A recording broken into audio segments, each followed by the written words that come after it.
minutes after 10 is the time. A very good morning to you. Has there ever been a more perfect example of a question or a subject that is binary in essence, but incredibly complicated in reality than the assisted dying bill, the assisted dying story, the issue of assisted dying? Do you approve of it? Do you want it or not? Yes or no? And then, of course, reality kicks in. And in many ways, this highlights the dangers of populism, doesn't it? Simple answers to complicated questions, because it's not a simple question, even though at first glance it is binary. We can't currently even find much agreement on why it has failed to pass its way through Parliament. Has it been stymied by critics and opponents at the House of Lords level, where opponents of the bill are accused of delaying tactics? Or is it the case that the bill as it stood when it arrived there was not sufficiently substantive to provide the safeguards considered necessary by people who would otherwise be in favour of it? Have the debates exposed further problems with the legislation, or have the debates been used as delaying tactics to avoid the legislation altogether? It passed the House of Commons by a majority of 55 originally, in principle, and then it cleared the Commons on the 20th of June last year with a majority of 23. I don't know whether there's a word for this, but do you ever find that your view on something is created more by reaction to other people's views than it is by a sort of organic formation of your own view? Does that make sense? I think I could probably put that a bit better. It's as if I don't really know what I think about something. Very occasionally this happens, until I listen to what other people think, and that sort of frames me, or gives me what I need. Jones the engineer, formerly of this parish, now of course known on YouTube as Jones the pilot, he once said something very wise by accident. He once said he hated the debates in the run-up to elections because the audiences weren't allowed to cheer or laugh or smile, and if he couldn't hear the audience cheering or clapping, then he didn't know whether a good point had been made or not. He didn't know what to think, and I tease him about that. But it's actually quite an interesting observation. Sometimes you need a bit of external impetus to kick in for your own thoughts and feelings to kick in on something.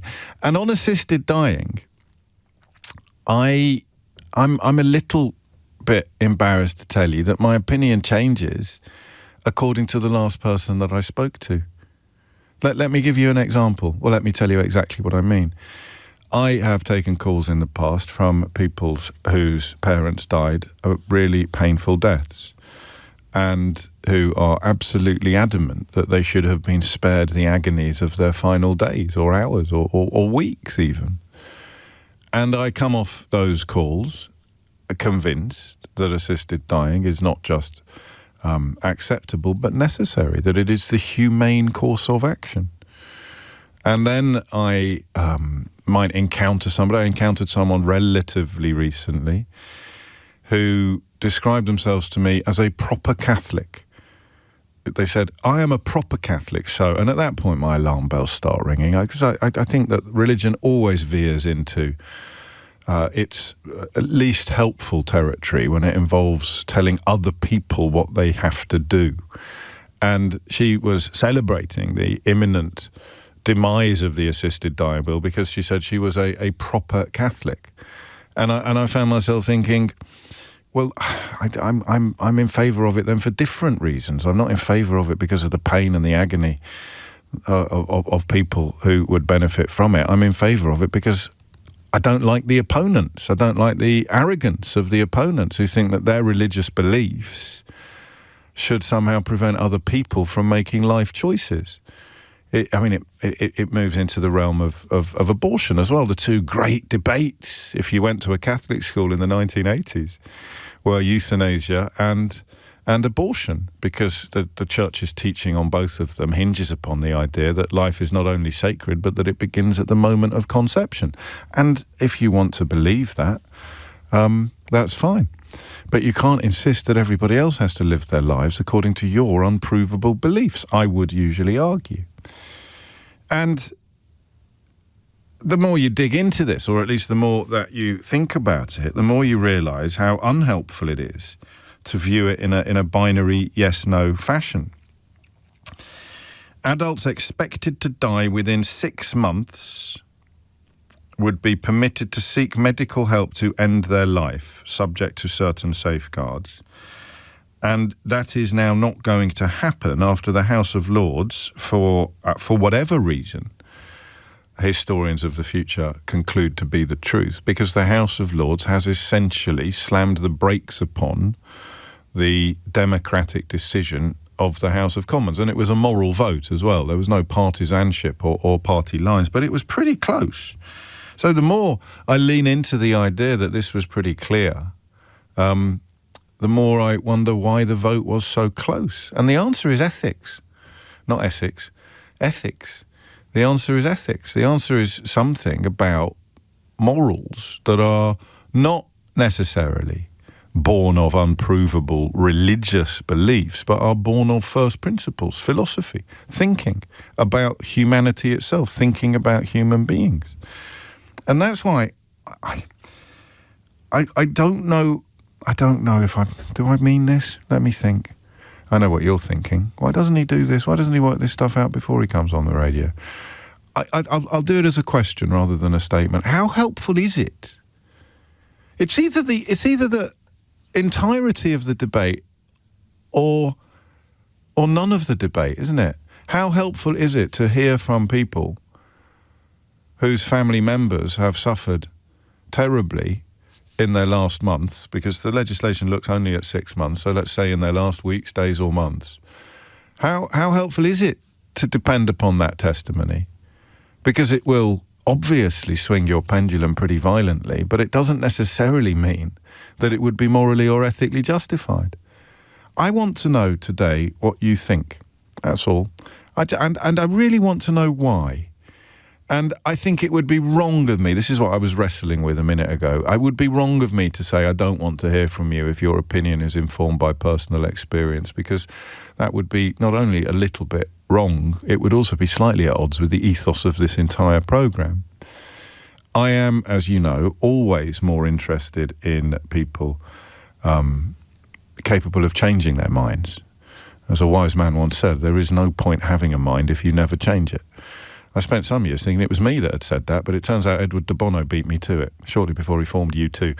I love that joke, by the way. I love that joke. And you can tell I love that joke because that's about the 10th time I've made it in the last 6 months. But it probably needs explanation, which means it's actually probably not a very good joke. But I'm always interested in swinging pendulums, or pendular, if you prefer. Because it's the most beautiful thing about having a brain, isn't it? Using it, exercising it, to work stuff out and to think things through, rather than to just take your instructions from your Uncle Bob's Facebook page or your favourite broadcaster or a newspaper and not really know why you think something. You just know that you do. So, do you want to live in a country where assisted dying is legal? I want your thoughts on what has happened here. 0345 6060 973 is, as ever, the number that you need. On the question of the Lords essentially stymieing what happened, but it was only a majority of 23 in the first place, so there's clearly a lot of grounds for opposition to it. And I'd be very interested in examining those grounds. So tell me why you think what you think. But tell me first and foremost what you think about why have other countries, do we know, why have other countries managed to implement this in effective ways while we apparently can't? You heard Kim Leadbeater a moment ago talking about an extraordinary number of tweaks and changes that have been imposed. More than 1,200 amendments were tabled in the House of Lords, which I think is a record for any bill introduced by a backbencher. And now we're going to get to the end of term. After 17 months since the original vote, we're going to get to the end of term and it ain't going to be law.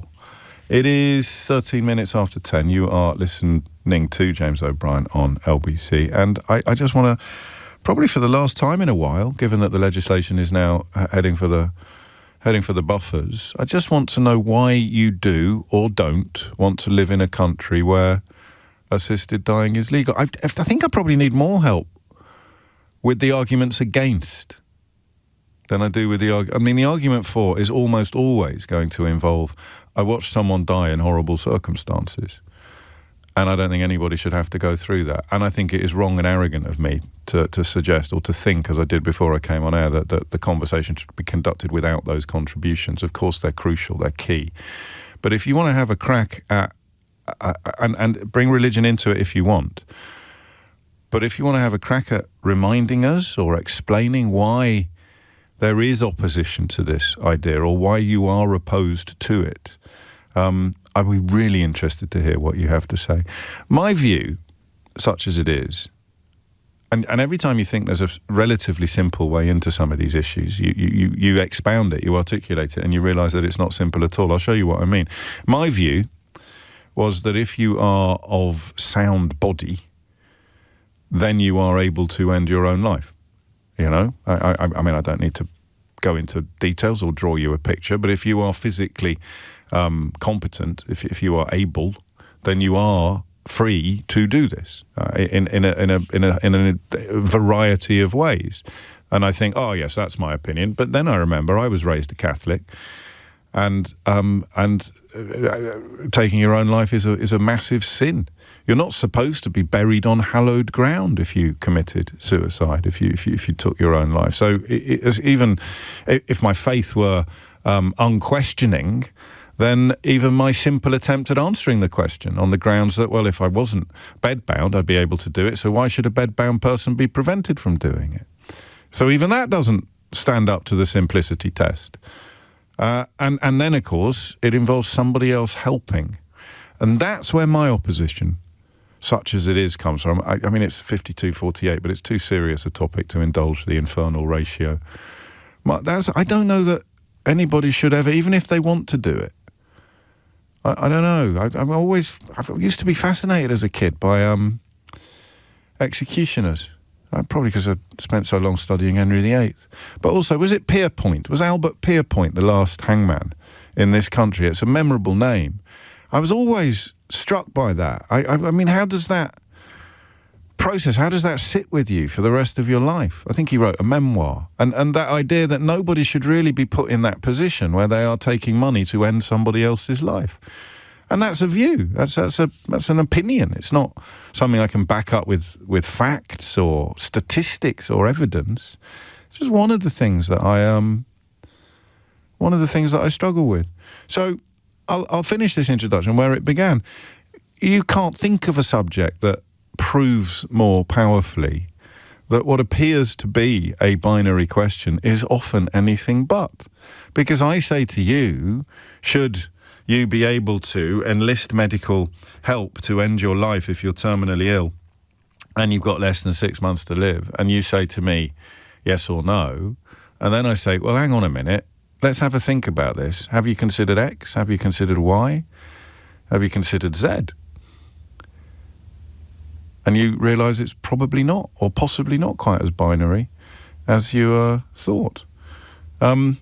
17 minutes after 10 is the time. Let's get the phone lines open. So, I mean, any angle you want on this, because there's a reason why these issues are beloved of university and sixth form debating societies. It's because they're really interesting.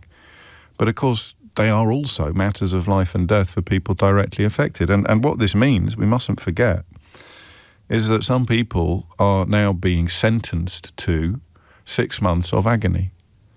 That if the House of Lords had not held up this bill, they would have been spared. So I don't know how many people would have availed themselves of this opportunity had the legislation passed, but anybody who finds themselves in that situation in the next year or so is being sentenced to 6 months of unnecessary agony and misery. Their families are being sentenced to 6 months of avoidable agony and misery, watching a loved one die in hideous circumstances. And politicians had the opportunity to spare all of those people all of that pain. And the House of Lords has binned it. Oh, man. if you're under any doubt at all about the complex or nuanced nature of this, I hope you're not now. Tell me what you think. 0345 6060 973. And, of course, tell me why you think it. James O'Brien on LBC. 20 minutes after 10 is the time. The assisted dying bill is set to run out of time today as the Lords hold the final debate on the subject, and that means it will not become law, despite the House of Commons passing the bill that was necessary for that to happen 17 months ago.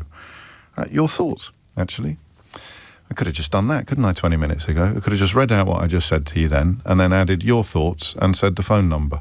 But that would be denying you the joy of a lengthy introduction or even a monologue. Tamara is in Telford. Hello, Tamara.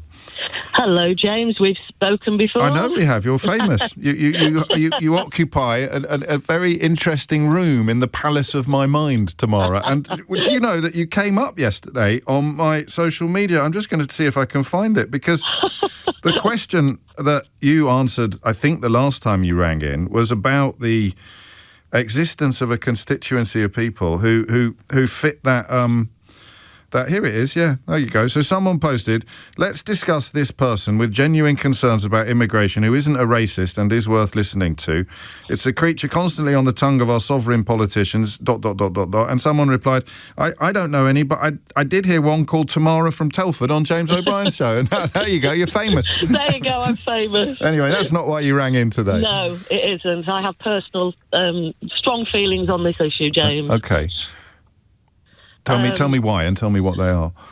29th of March 2012, my late husband woke up and he couldn't move. He'd had a brain hemorrhage during the night. Good grief. We went to hospital. They told me he wouldn't survive. We all said our goodbyes, and he did. He died in August 18. But he was severely disabled. From that point, he was hemiplegic. He was wheelchair bound. And there were lots of occasions, James, where he went from a very independent man to being totally dependent. He said, Tam, just leave the tablets on the table. And and that's how I could cope with the physical. Those times were, and I was his sole carer. So I'm very conflicted. Deep down, I believe in an assisted dying bill. I do. But the vulnerability I saw in that man, had he have had people around him that didn't want to care, it was hard work. For 6.5 years, I didn't sleep more than 3 hours a night because I had to turn him. I had to make sure he didn't get pressure sores. I had to care for him. If he had a family or just people around him who didn't want that, couldn't afford to put him in the home or the care, in his vulnerable moments, you would have believed he didn't want to be here, but they were just vulnerable moments. So there has to be very high levels of safeguarding. So you can see why I'm conflicted, because I do deep down believe there has to be an option for somebody in the position where they don't want to go through the suffering. But there has to be really strong safeguards for it not to be taken advantage of. And that's where I don't believe the current bill had enough safeguards. And that means that the House of Lords have acted, or the members responsible for the legislation not passing have acted both in good faith and correctly, in your view, and yet... I'm not sure, because some of their reasoning isn't my reasoning. Can I ask you a question that might be a bit tricky to answer? Yeah. You can ask. I know I am. I'm just trying to get my words right. I'm not... Because what you describe... Many people might say, well, that's no life at all. I can answer that. And yet you know that he wanted to live that life with you. I can absolutely answer that. Oh, no. Thank you. It was in the first year, it was all about getting his head round it, care. Yeah. I paid for a private neurophysio because they told me he'd never sit up, he'd never stand up. Right. By the end of the first year, he could stand up. He couldn't walk. He could take a couple of steps with me, but he couldn't walk.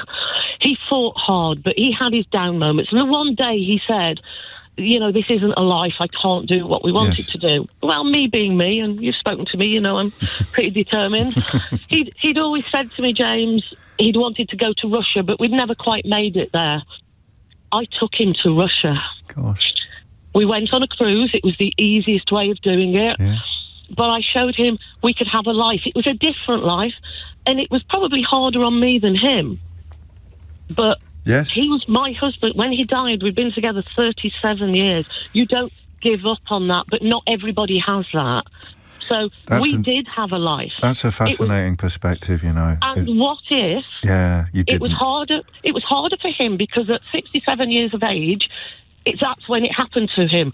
Would you say you don't have a life if you'd have been born into that wheelchair? Of course you do. But they have a lifetime to get...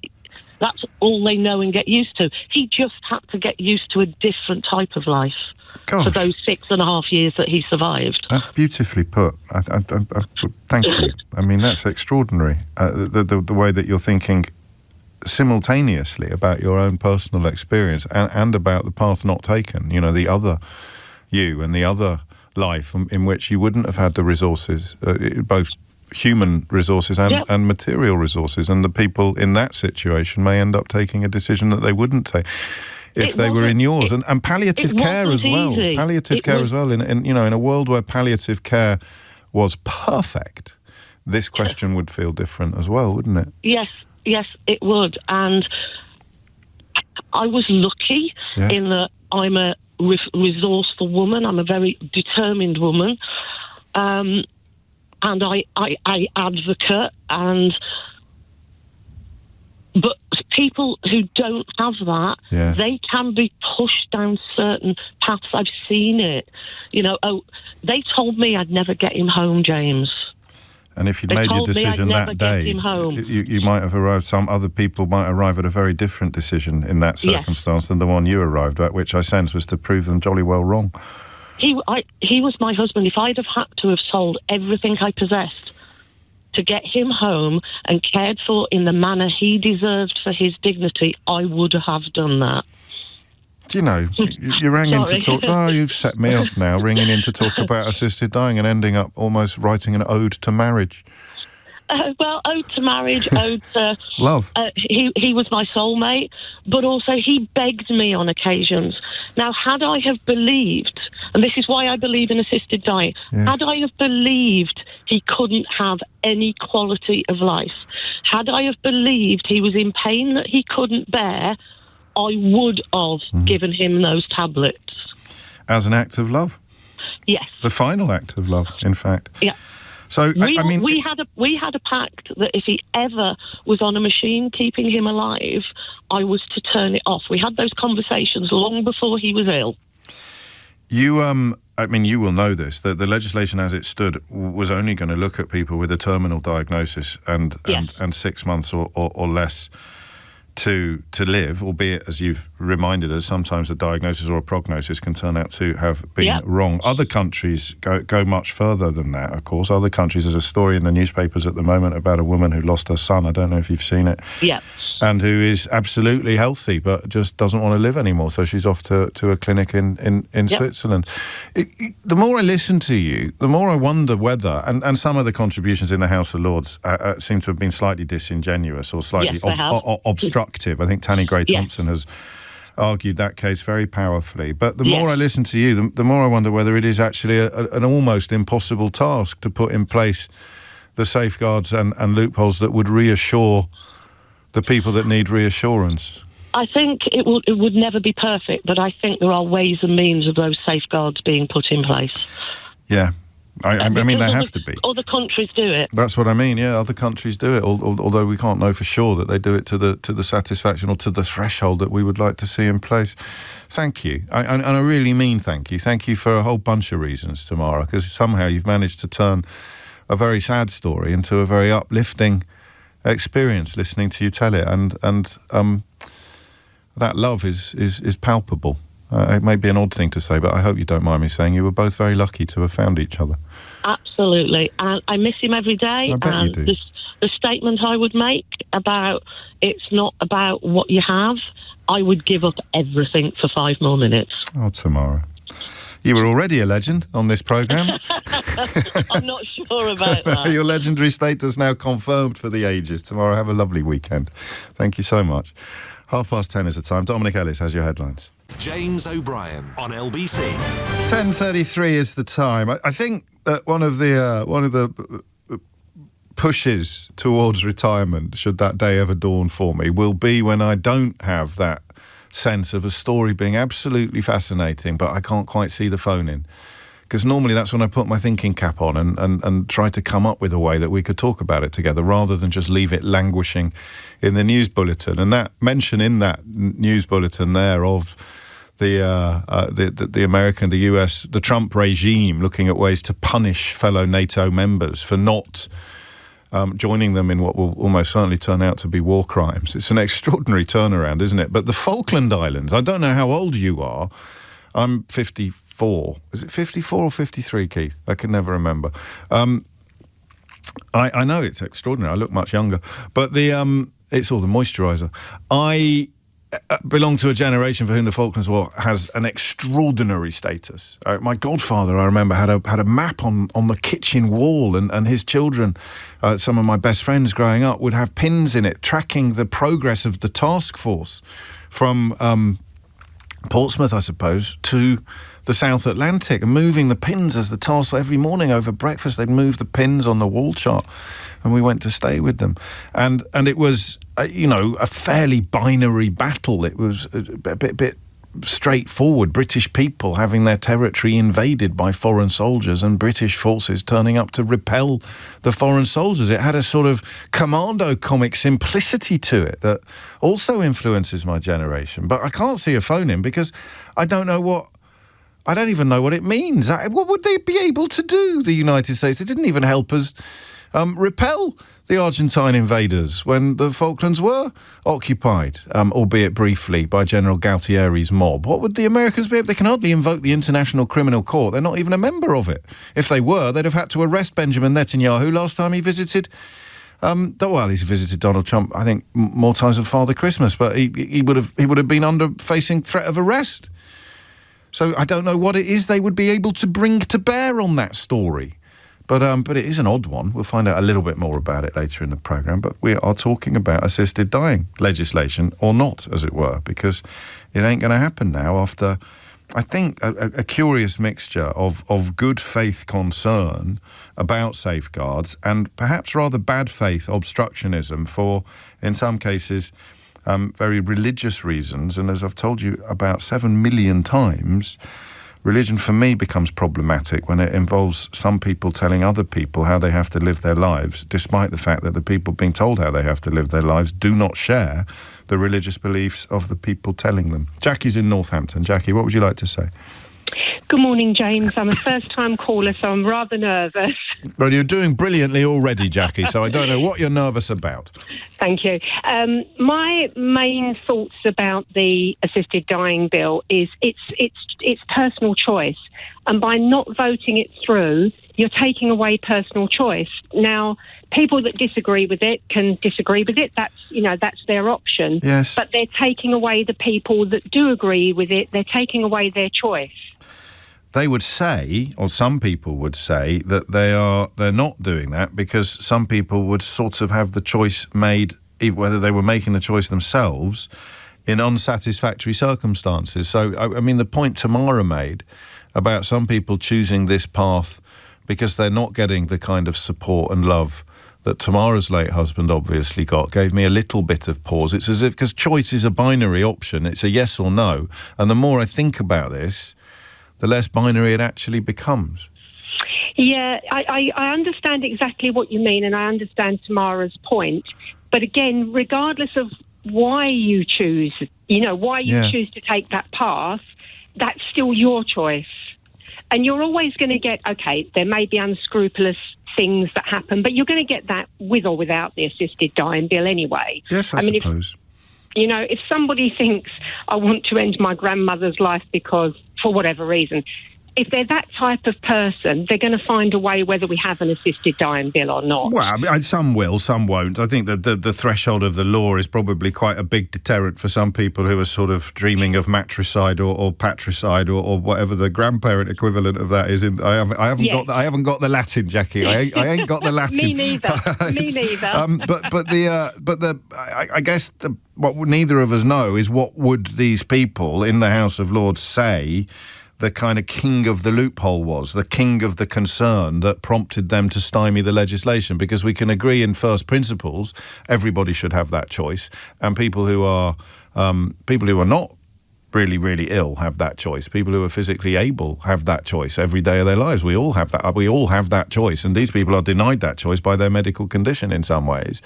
But what would they say? What would the Lord or Lady say if they had to leave all religious arguments at the door? What would they say the big reason why this shouldn't go ahead was? Well, who knows? Because they've put that many amendments in that they've obviously all got a lot of different views. 1,200 amendments. Exactly, it's crazy. It does feel a bit unlikely, doesn't it? That they're all in good faith. Yes, it seems to me like a certain number of them have decided, however they do it, they're not going to let this go through, and they've just done whatever they've done to stop it. But again, it goes back to choice. I mean, I'll give you an example. My mother died of not very nice death. Now, she went to, I mean, it's a long time ago now, so it's fine. It is what it is. But she was a regular churchgoer. So had we had the choice at the time when she was dying, she may not have chosen to take it. But that's my point. She would have had the choice. But because we don't have that here, she didn't have the choice. Yeah. Choice is a big thing, isn't it? It is a big thing. It's a very big thing. I sometimes think it's the most valuable commodity of all for humans, because they say money can't buy you love or it can't buy you happiness, but it can buy you choices.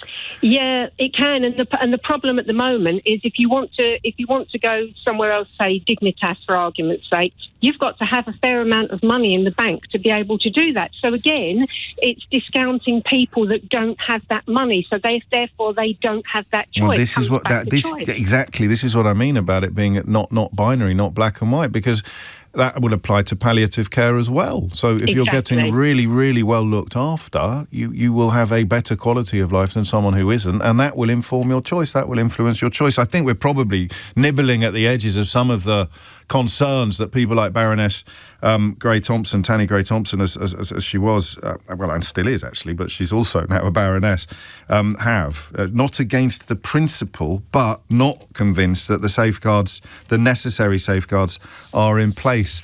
Jackie, well, there you go. For other people listening who think, I might ring him one day, but I'm a bit too nervous, what would you say to them, having made such a brilliant debut? Well, I would say this is my first time ringing in, so just go for it. There we are, you see. Thank you. Lovely stuff, Jackie. 10:40 is the time. Roger is in Wembley. Roger, what would you like to say? My wife was diagnosed in 2021 with a terminal brain tumour. And the surgeons asked us at the time, did we want to know how long she had? Yeah. And we said, no, we don't. And she said, I don't want to die to a timetable. God. And so but they said, well, we can do radio and chemo and steroids, which may slow it down. So we said we'd try that. And she just got, the progression of the disease was really rapid. We didn't think it would be that quick. Yeah. I did some research and I thought the general consensus was 3 to 4 months was the maximum you could survive with that kind of tumour.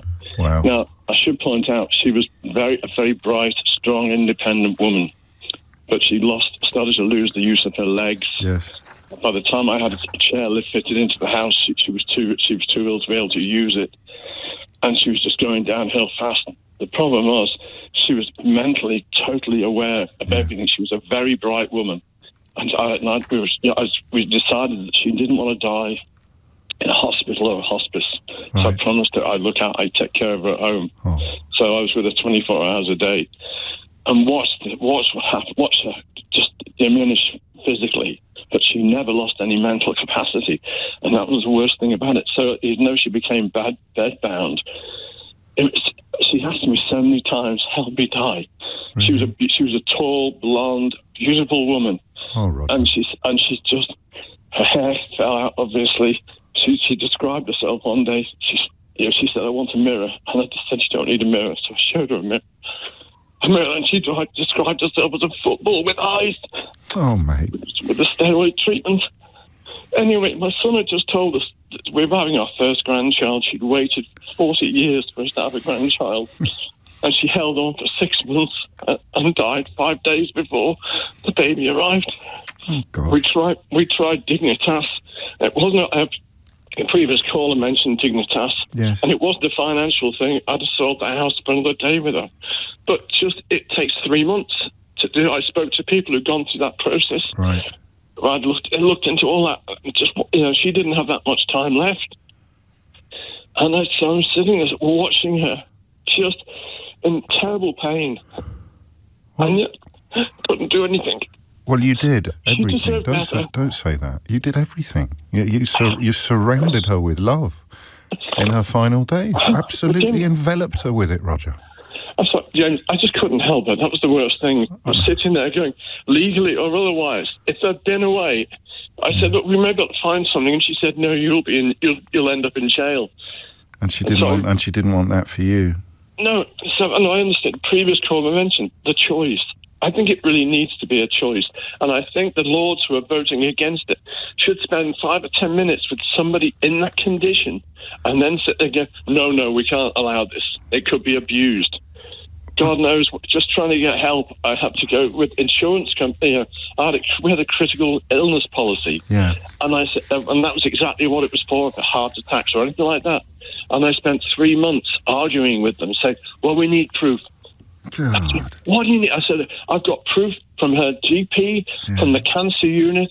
I've got the Department of Work and Pensions all saying she is terminally ill and you're still not paying out on this policy.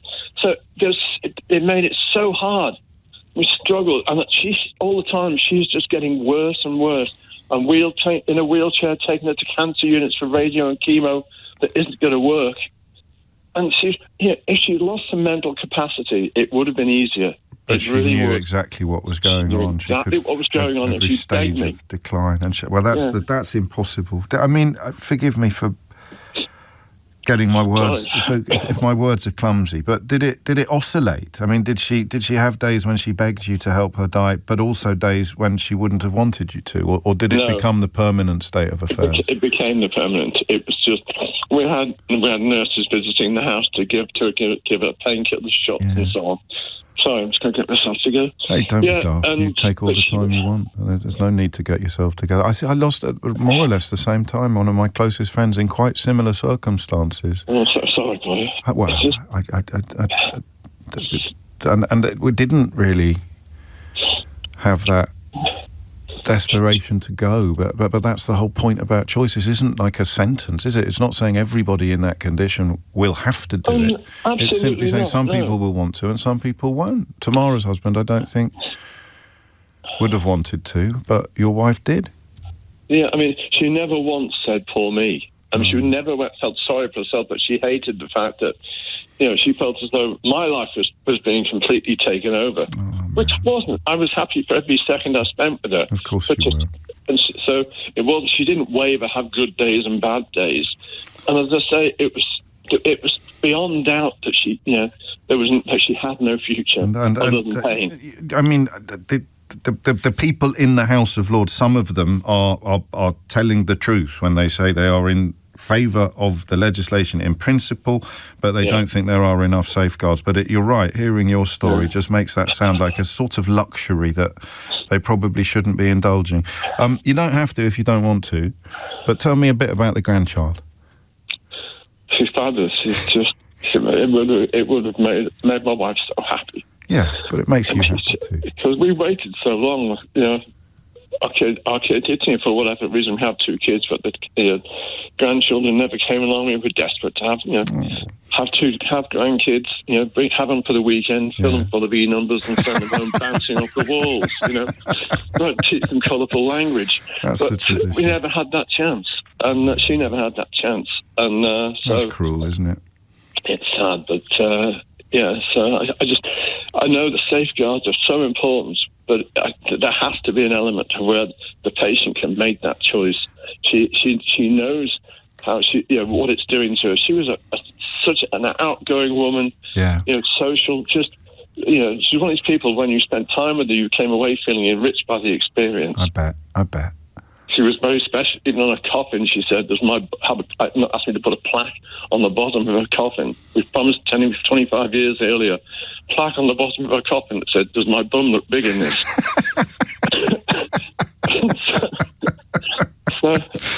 What a lovely thing. We gave her the funeral she'd always wanted, which was the only thing. The last thing I was able to do for her. I wish you wouldn't beat yourself up like this. I hope it's not inappropriate for me. No, good, because you did everything. I know that you wish you could have done that other one thing, but what you did was extraordinary and exemplary and inspirational to listen to.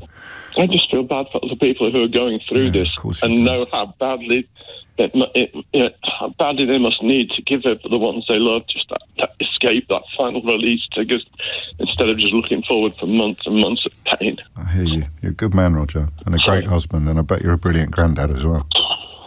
Try. You take care. It's 10:48. James O'Brien on LBC.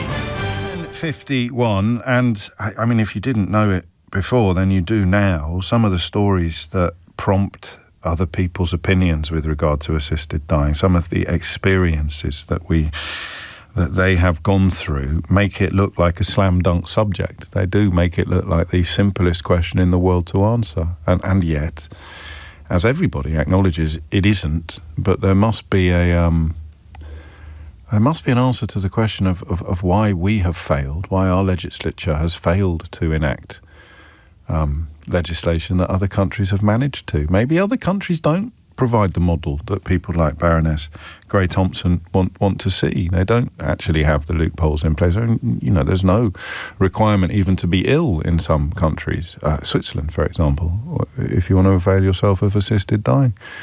So it's easy to hear a case that makes you go, well, that's wrong. They should have been offered that choice. But, of course, legislation is about every possible case, not just about the ones that appear to be, incredibly, I think, in the cases that we've heard today, incredibly straightforward, extraordinary amounts of love coming in for Roger now and for Tamara earlier. And I just add mine to the pile, if I may, because not only did you speak in ways that felt incredibly moving, you also reminded us of what a magical thing a wonderful marriage can be. Alison is in Falkirk. Alison, what would you like to say? Yeah, I phoned you the last time that you spoke about this. Yes. And have you changed your mind? I don't know. Oh. I'm kind of. It's, as you say, it's such a complicated thing. I still think that, and Tamara said it, a life worth living.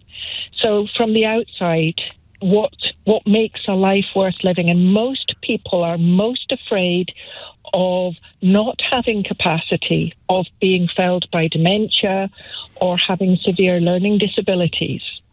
But in fact, I think we have to be really, really clear that every life matters. Every single life. The capacity, I'm so sad for Roger.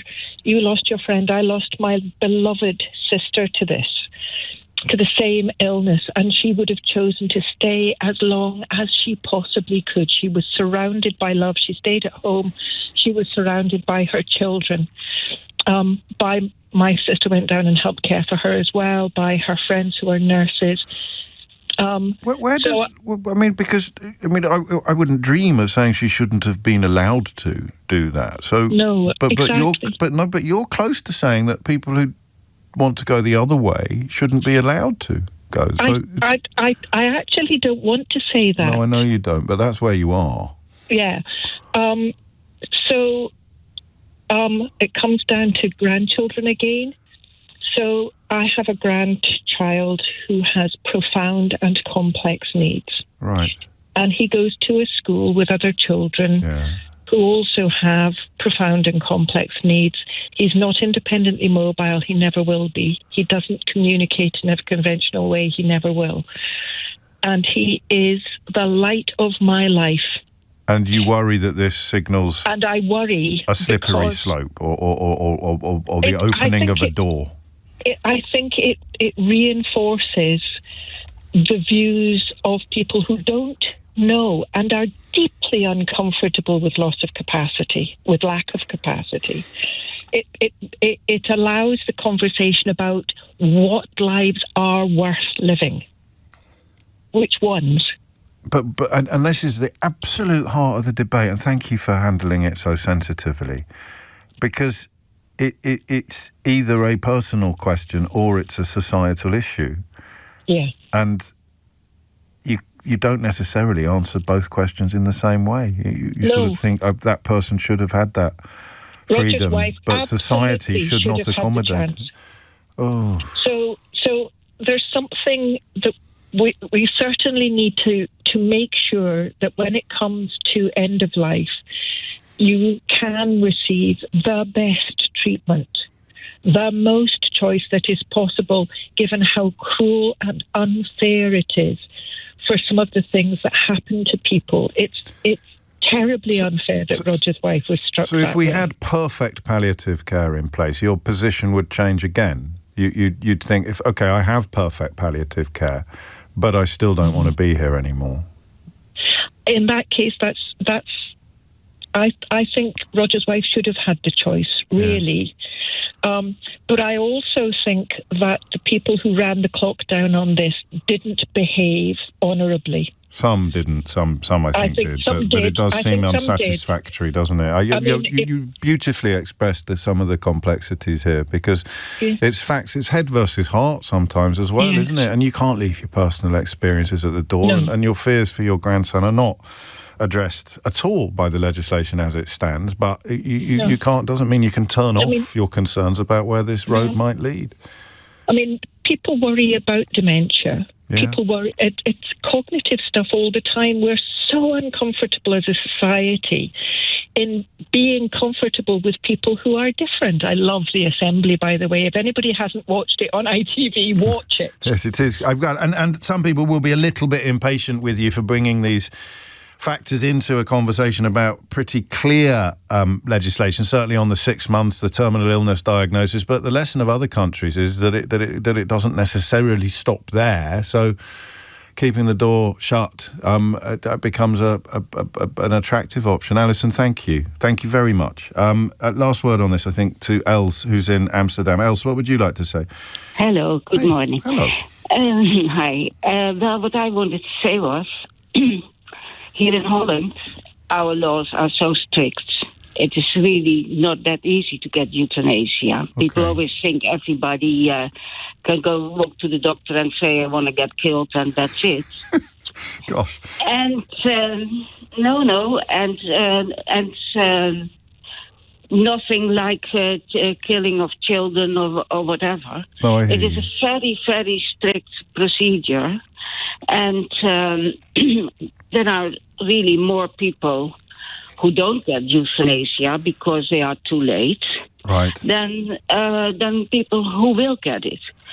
We do have, of course, here palliative care. And my husband, he was in hospice with a brain tumor. Yes. And he was totally... not okay anymore mentally. Sure. And in the hospice, they took the freedom to kill him by palliative care.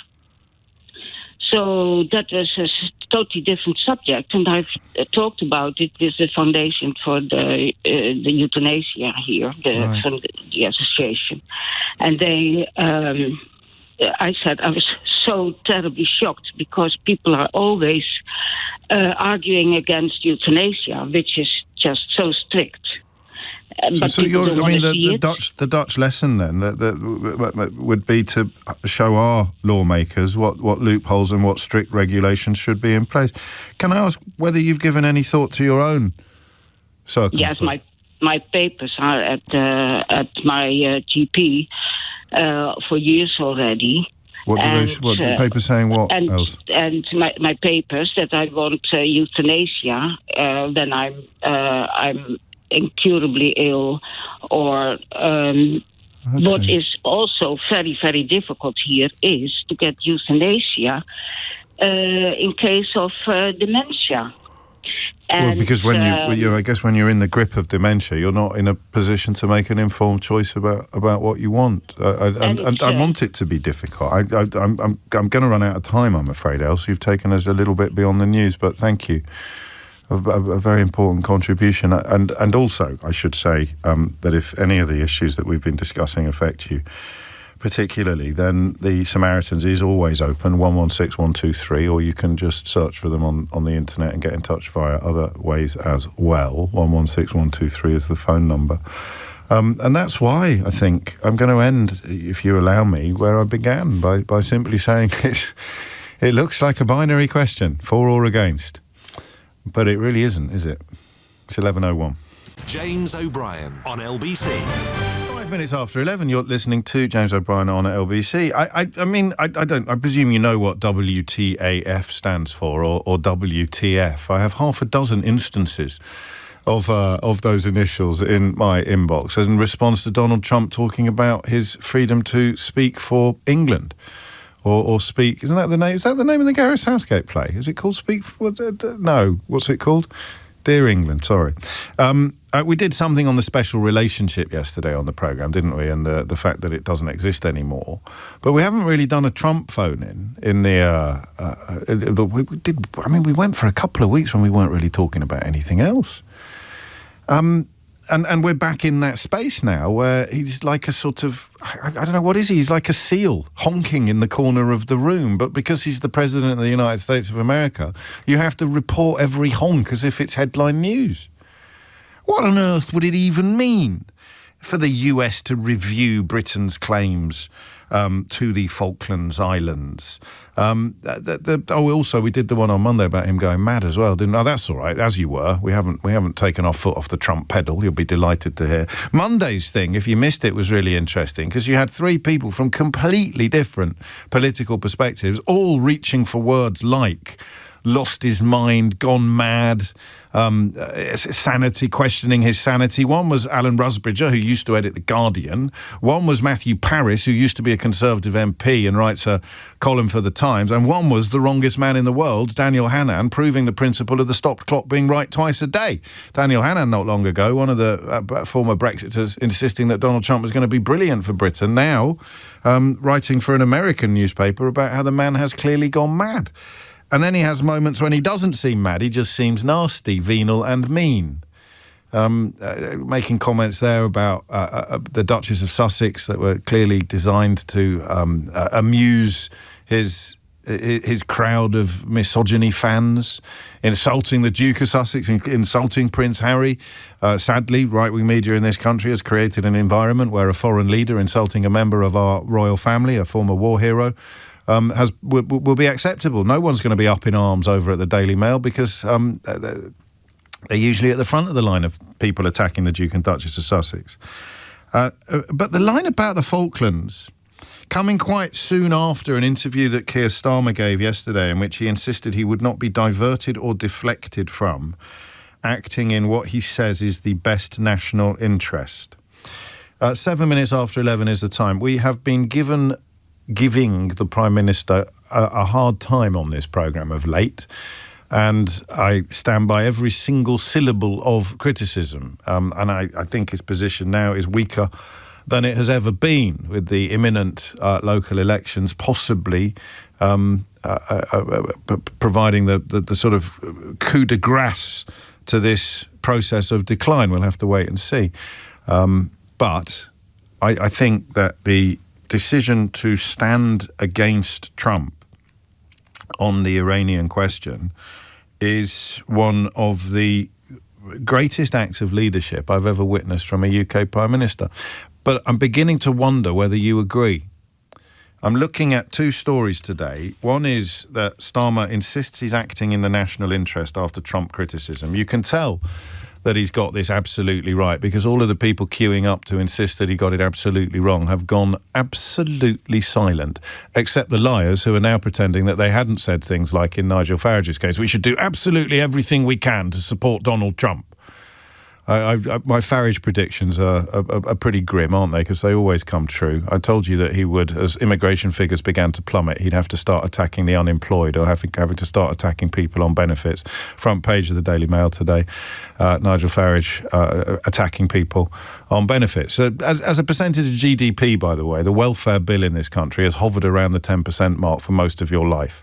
So it is only when the people who have spent the last 10 years insisting that you should be furious about immigration decide to move on to something else that they start telling you to get furious about welfare or about benefits. As a percentage of GDP, the figure has been more or less steady for almost all of your life, but you wouldn't know that from the coverage. So Farage is going to do two things in the near future. I said to you, I think a couple of weeks ago, it's going to shift a bit, if not a lot, depending on the small boats and depending on the immigration figures, which are plummeting at the moment. He's going to start attacking people on benefits, and he's going to start pretending that he was never claiming to be best friends with Donald Trump. And he is now doing both of those things. I thought it would take a little bit longer, but, here he is. Doing exactly what you can expect. And it's not hard to predict. Just ask yourself what a weasel would do, and then you'll get your answer of what is likely to happen next in this bizarre story arc of British politics. So I just want to talk about this standing up to Donald Trump, if you like, this refusing to do Donald Trump's bidding, using the Chilcot checklist at every turn when it comes to deciding whether or not British military bases should be used to allow defensive missions aimed at protecting residents of the region, or should be used as was originally requested, and this is obviously what has enraged Donald Trump, should be used for facilitating what is almost certainly an illegal adventure in the Middle East undertaken by Benjamin Netanyahu, who of course would be subject to arrest were he to visit this country, and Donald Trump. I want to know whether you think two things really. Does Keir Starmer deserve more credit for rejecting Donald Trump? 0345 60 60 973. We've talked a lot about the Mandelson mess and how he has handled elements of that quite appallingly. But the way in which he handled Donald Trump, I think, is pretty close to exemplary. And you can tell how cross Donald Trump is because we learned today that the US could review Britain's claim to the Falkland Islands. I want to have a two-pronged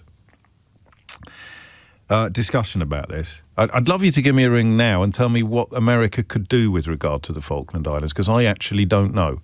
So if you are better informed than me, or you are better educated than me, have a better understanding of the issues. I've heard it in the news bulletin, and I can read you the line. The US could review Britain's claim to the Falkland Islands as punishment for its lack of support for the war on Iran. What does that mean? What would that mean? 0345 60 60 973. And given that it is so completely at odds with both our perception of ourselves as a nation, our perception of the so-called special relationship that we were discussing yesterday, and the carefully cultivated attempts to portray Keir Starmer as being weak or as being, what's the word that I'm looking for, as being ineffective, I wonder why he's not getting more credit for the determination and the resolution with which he has told Donald Trump to sling his hook. So there are two questions here. The first is, do you think that he should be getting more credit? And if your answer to that question is yes, then I want you to tell me why you think he isn't. And I mean from people. I don't mean from the ludicrously biased right-wing media. And moving from that to the reaction to Keir Starmer's resoluteness in this space, what on earth does it mean for the Pentagon to be compiling possible punishments for NATO allies after they refuse to join this ridiculous war, an entirely unprovoked war against Iran? What on earth does it mean to read or to learn, to discover that the US could review Britain's claim to the Falkland Islands? If you're military, tell me what do those words mean to you?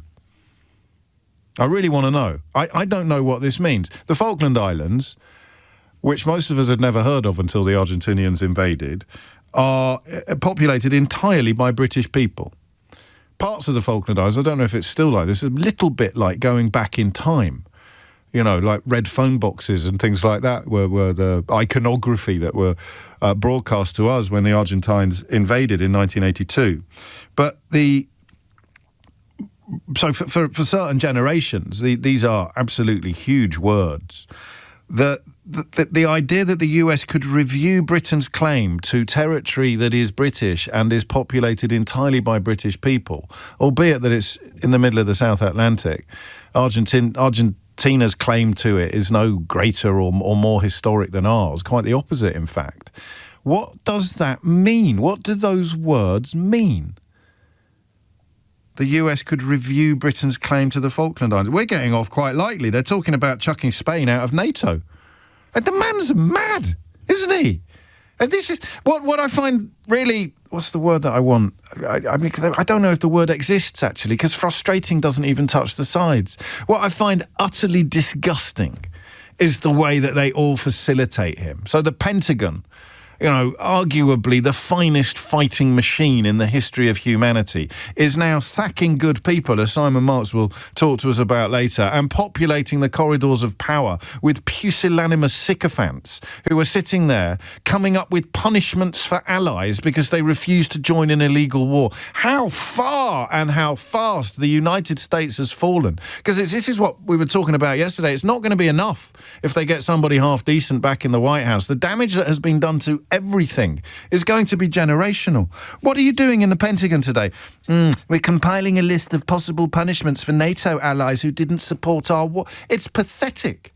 It's the politics of kindergarten. And yet it's real. An official told Reuters that the email said granting American forces access, basing and overnight flights, overflight rights from military bases was just the absolute baseline for NATO, displaying a complete ignorance of what NATO is, what NATO does, and what NATO is legally supposed to oversee. It's genuinely breathtaking. This happens to me a lot. I think, I can't do this again. We've got a Trump story coming round, and I think, I've had my fill now. I can't do this again. And then you dig into the detail of it and you find your fury or your disgust, your outrage being replenished and being refueled on an extraordinary level. They are looking at ways of punishing NATO allies for not joining a military escapade that is almost certainly illegal. That's where we are today. That's what they're doing in the actual Pentagon. A department that is run by a man who thought he was quoting the Bible when he read out Samuel L. Jackson's lines from Pulp Fiction. No wonder they've all gone silent. No wonder Farage is pretending he never said we should join the war. Badenoch's reverse ferret was visible from space. Dick Littlejohn in the Daily Mail writing about old episodes of The Bill instead of writing about why he was absolutely adamant that we should have been joining this war and never been more ashamed to be British that we didn't join in. It's breathtaking to me where we are now. But that's not what I want to talk about today. I want to talk about Keir Starmer. I kind of want you to say nice things about the Prime Minister because I don't think he's getting the credit that he deserves for prioritising the national interest over either short-term political advantage or the cultivation of Donald Trump. He will not be, he said yesterday, diverted or deflected from acting in the best national interest, even as Donald Trump launched another attack on Keir Starmer, talking about drilling in the North Sea and changing course on immigration. Donald Trump displaying an ignorance of British domestic politics up there with his ignorance of what NATO exists to do. Immigration in this country is plummeting. It's going to cause us great economic harm the further it falls. And if you've learned anything from the current crisis in the Middle East, it's that the reliance upon fossil fuels is an absolutely disastrous way for a country to operate. If he doesn't, I don't think he had. How dare Donald Trump comment on our royal family, on our politics, and how dare he insult our Prime Minister? Where's your patriotic pride? St. George's Day yesterday, why aren't we all queuing up to attack the President for having the audacity to interfere? Farage used to be passionately opposed to American presidents interfering in British politics. No wonder he's gone silent on the subject. So, I have two questions for you. I want you to talk to me about Keir Starmer's decision to reject Donald Trump's demands that we join in his attacks on Iran. I think that this is not I don't think that he is getting the credit that he deserves for doing something that has clearly enraged the US president. And I want you to tell me, A, whether you agree in the first instance, and B, why you think he's not getting the credit he deserves for protecting the national interest from the hideous ambitions of the US president. But the other thing I really want you to help with is a simple explanation of what these words mean. The US could review Britain's claim to the Falkland Islands as punishment for its lack of support for the war on Iran. What would that look like? What would that mean? Hit the numbers now, you will get through, OK? 0345 6060 973. It's 11:19. James O'Brien on LBC. 21 minutes after 11 is the time. I mean, I sometimes think when I ask you a question, you'd be perfectly entitled to shout back at your radio, you get paid to work this stuff out. Why are you asking us to do your job for you? But if I don't do it every single day, I think you can cut me some slack. What does it mean the US could review Britain's claim to the Falkland Islands? And how do you respond to that news? I don't think there's ever been a more chest-thumping expression of patriotic fervour in this country than when Margaret Thatcher sent a task force to the South Atlantic to repel Argentinian invaders from...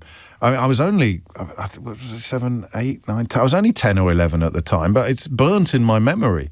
The news bulletins seem to, in retrospect, contain nothing else. The images of the ships leaving Portsmouth, I mean, it was huge, absolutely huge. And yet we've now got a media and a politics full of Donald Trump fans who don't know what to do on a day like today when they discover that the Pentagon is compiling plans to punish NATO allies for not breaking international law and joining them in the unprovoked attack on Iran. And the punishment for Britain might include a review of Britain's claim to the Falkland Islands. I don't know what that means. And neither do I know why Keir Starmer isn't getting more credit for prioritising the national interest over the whims and desires of the depraved president of the United States of America. And we're going to try and knit together a conversation that includes both of those elements. Mark can kick things off from Walsall. Mark, what do you reckon? I think that Keir Starmer is not getting enough credit for how he's handling the Iran war. Yeah, I agree. I'm not a fan of his.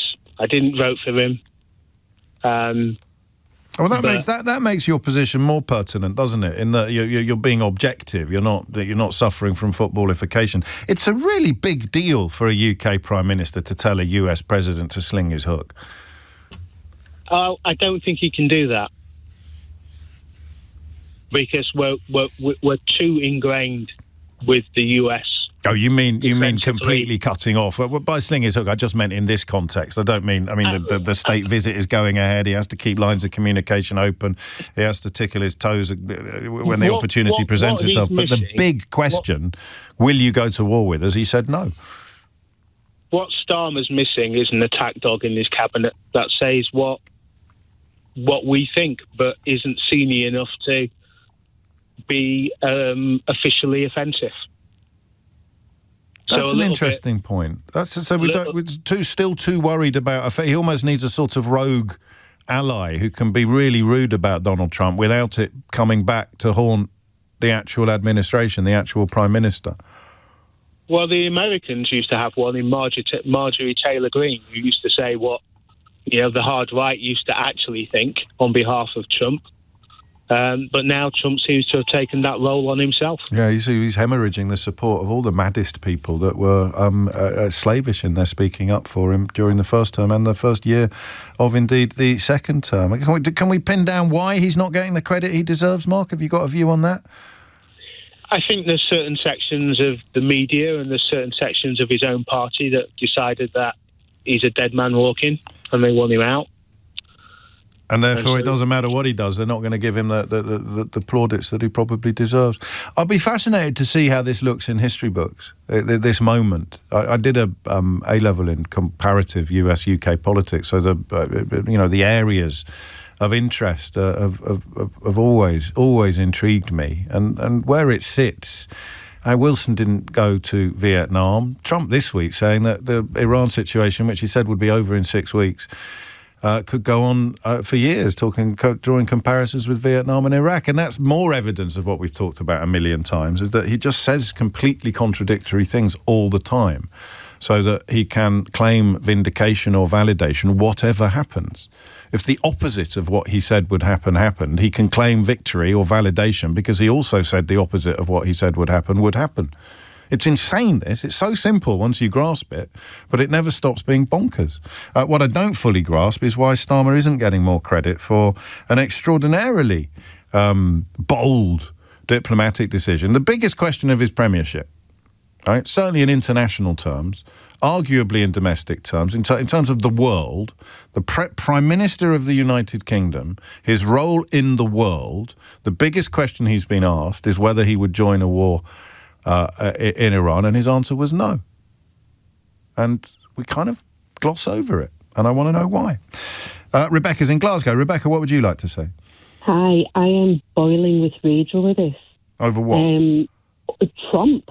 Yes. His attitude, his Well, you might be boiling with rage, Rebecca, but you sound like you've fallen down a well. I don't know if there's anything we can do to include to improve the quality of your phone line. Are we going to try, are we? We'll try and de-muffle Rebecca and talk to Liam, who's in Worcester Park. Liam, what would you like to say? Hi, James. Yeah, I do feel a bit sorry for Keir Starmer generally over the last year, but particularly as for why he's not getting any credit, and he should be getting some credit for standing up to Trump over Iran and Greenland as well. Yes. Why isn't he? Well, I think there's something about the collective headspace of the country seems to be obsessed with focusing on the big mistakes that have been made and the big problems that Keir Starmer has. It can't seem to handle the apparent contradiction of suddenly praising him for anything. That's what it feels like. It feels like it's like a motivated. It is odd, isn't it? Groundswell to get rid of him. Yeah, I mean, I was puzzled by the visceral nature of the hatred until someone showed me some of what goes on social media now. I kind of taken most of my feet out of that fetid pool. So I wasn't aware some of the lies that are just out, some of the blatant lies that are out there are conspiracy theories turbocharged. And so if you believe those, I can understand how you arrive in a position of profound and personal hatred.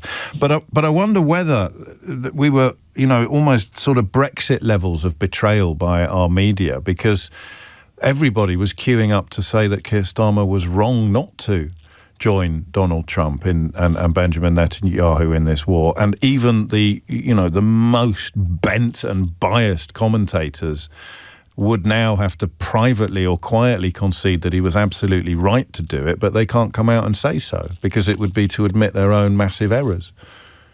Definitely, yes. I mean, but also, going on to the thing about the Falklands War, yes.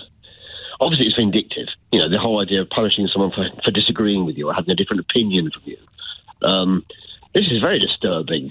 But is it new? I don't know. But it's brand new, yeah. It's brand new. Reuters got it yesterday, but I don't know what it means. I said to Eleanor when we were talking about it before the show, I don't think it matters. I don't know that the United States can do anything. I don't know what these words mean in the broader context. The US could review Britain's claim to the Falklands Islands.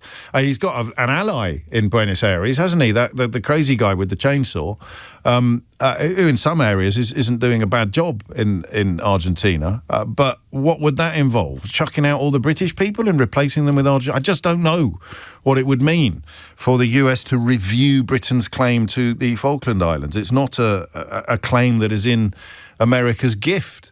It's not their business in any meaningful or easily understandable way, any more than they could chuck Spain out of NATO. But of course it's getting reported, and of course I want to come to a better understanding of it.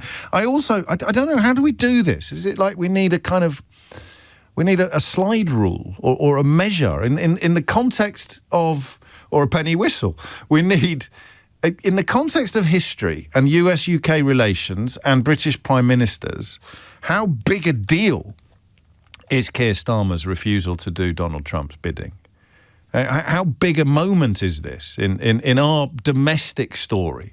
Not in terms of the transatlantic relationship, but That's why I'd say to you sometimes I'm fascinated by what historians of the future will have to say about things, because it could be huge, this, and we are distracted, understandably, by the Mandelson debacle. We are skewed slightly by the hideousness of our media and much of the coverage, and by the viciousness of social media. We could be sitting at a moment of quite significant historical importance and not really noticing it enough because we're too busy talking about, not parking tickets, but you take my point. And so how big a deal is Keir Starmer's refusal to do Donald Trump's bidding and his enraging of the US president morally, militarily, legally? The man is completely right.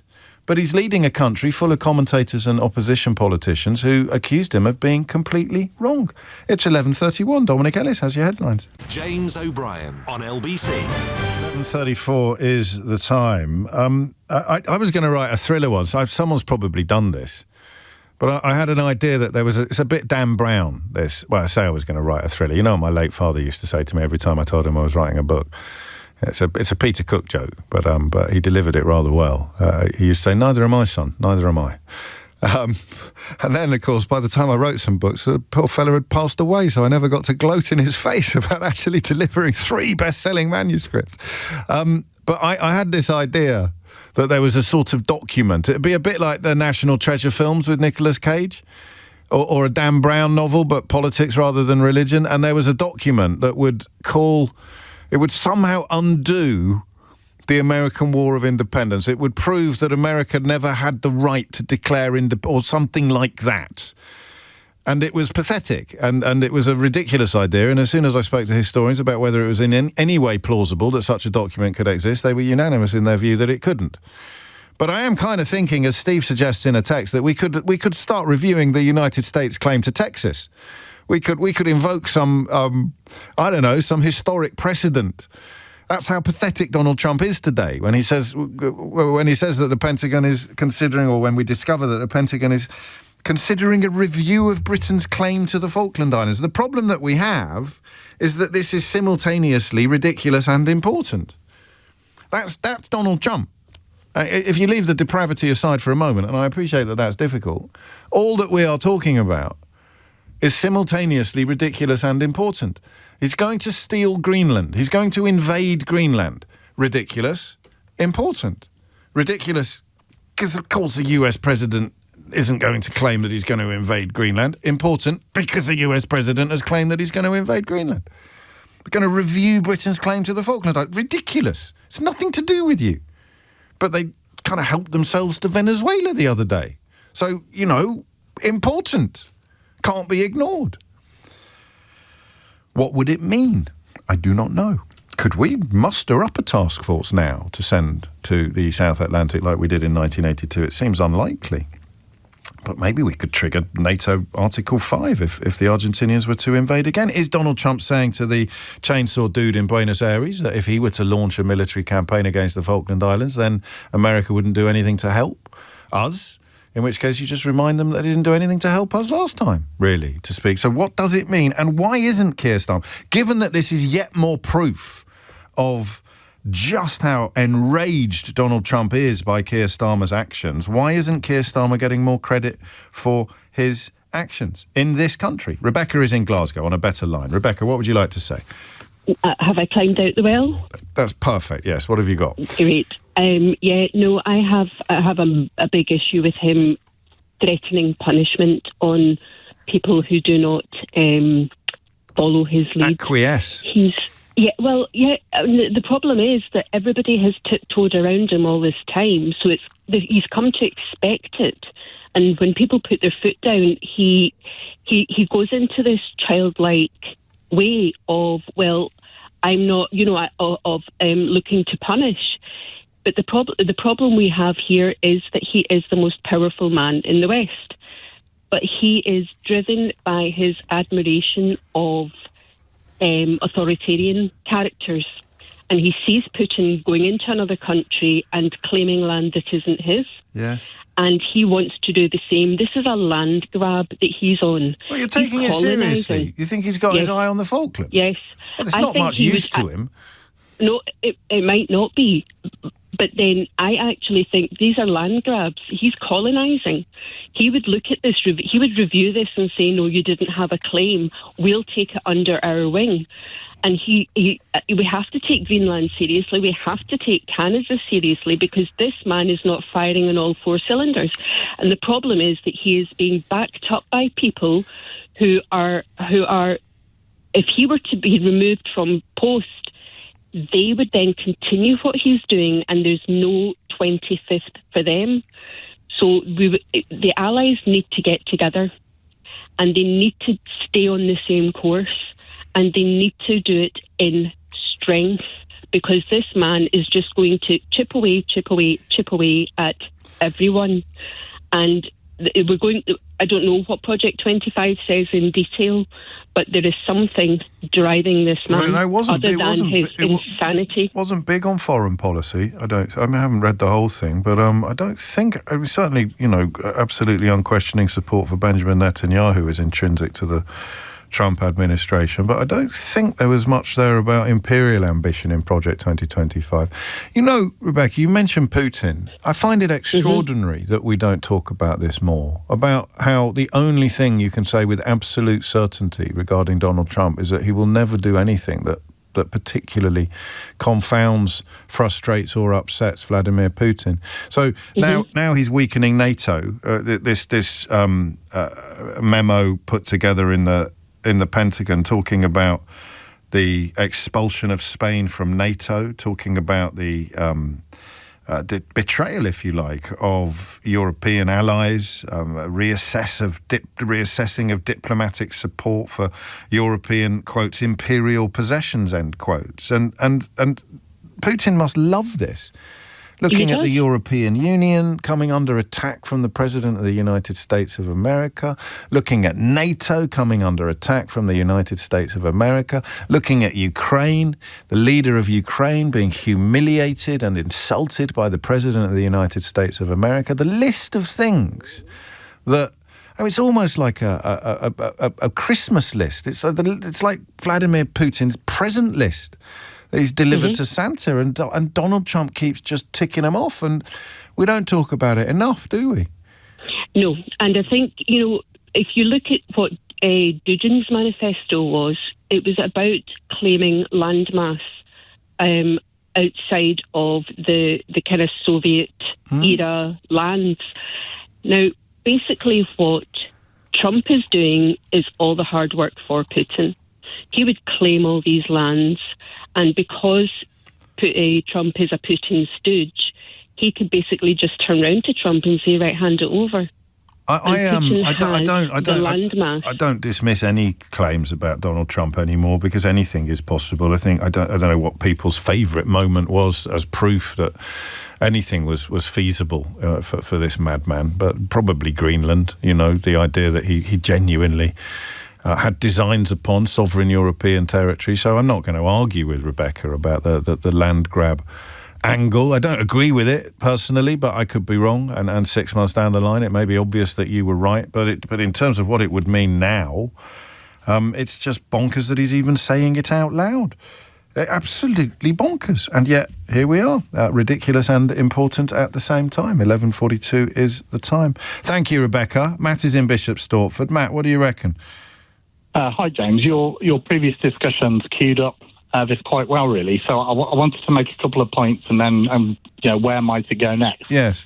So one is, I think Starmer does deserve recognition for not getting involved in Iran. I think Trump is deliberately doing all of this as a means of undermining NATO and the European Union. Yes. And I completely agree. And why aren't alarm bells going off all around the country? Why aren't our newspapers, our patriotic politicians, why aren't they absolutely outraged at attacks upon NATO, attacks upon European unity, European peace, attacks on Volodymyr Zelensky? It's one of those mornings where I suddenly remember all of the other things in the background that proves that he is just Putin's poodle.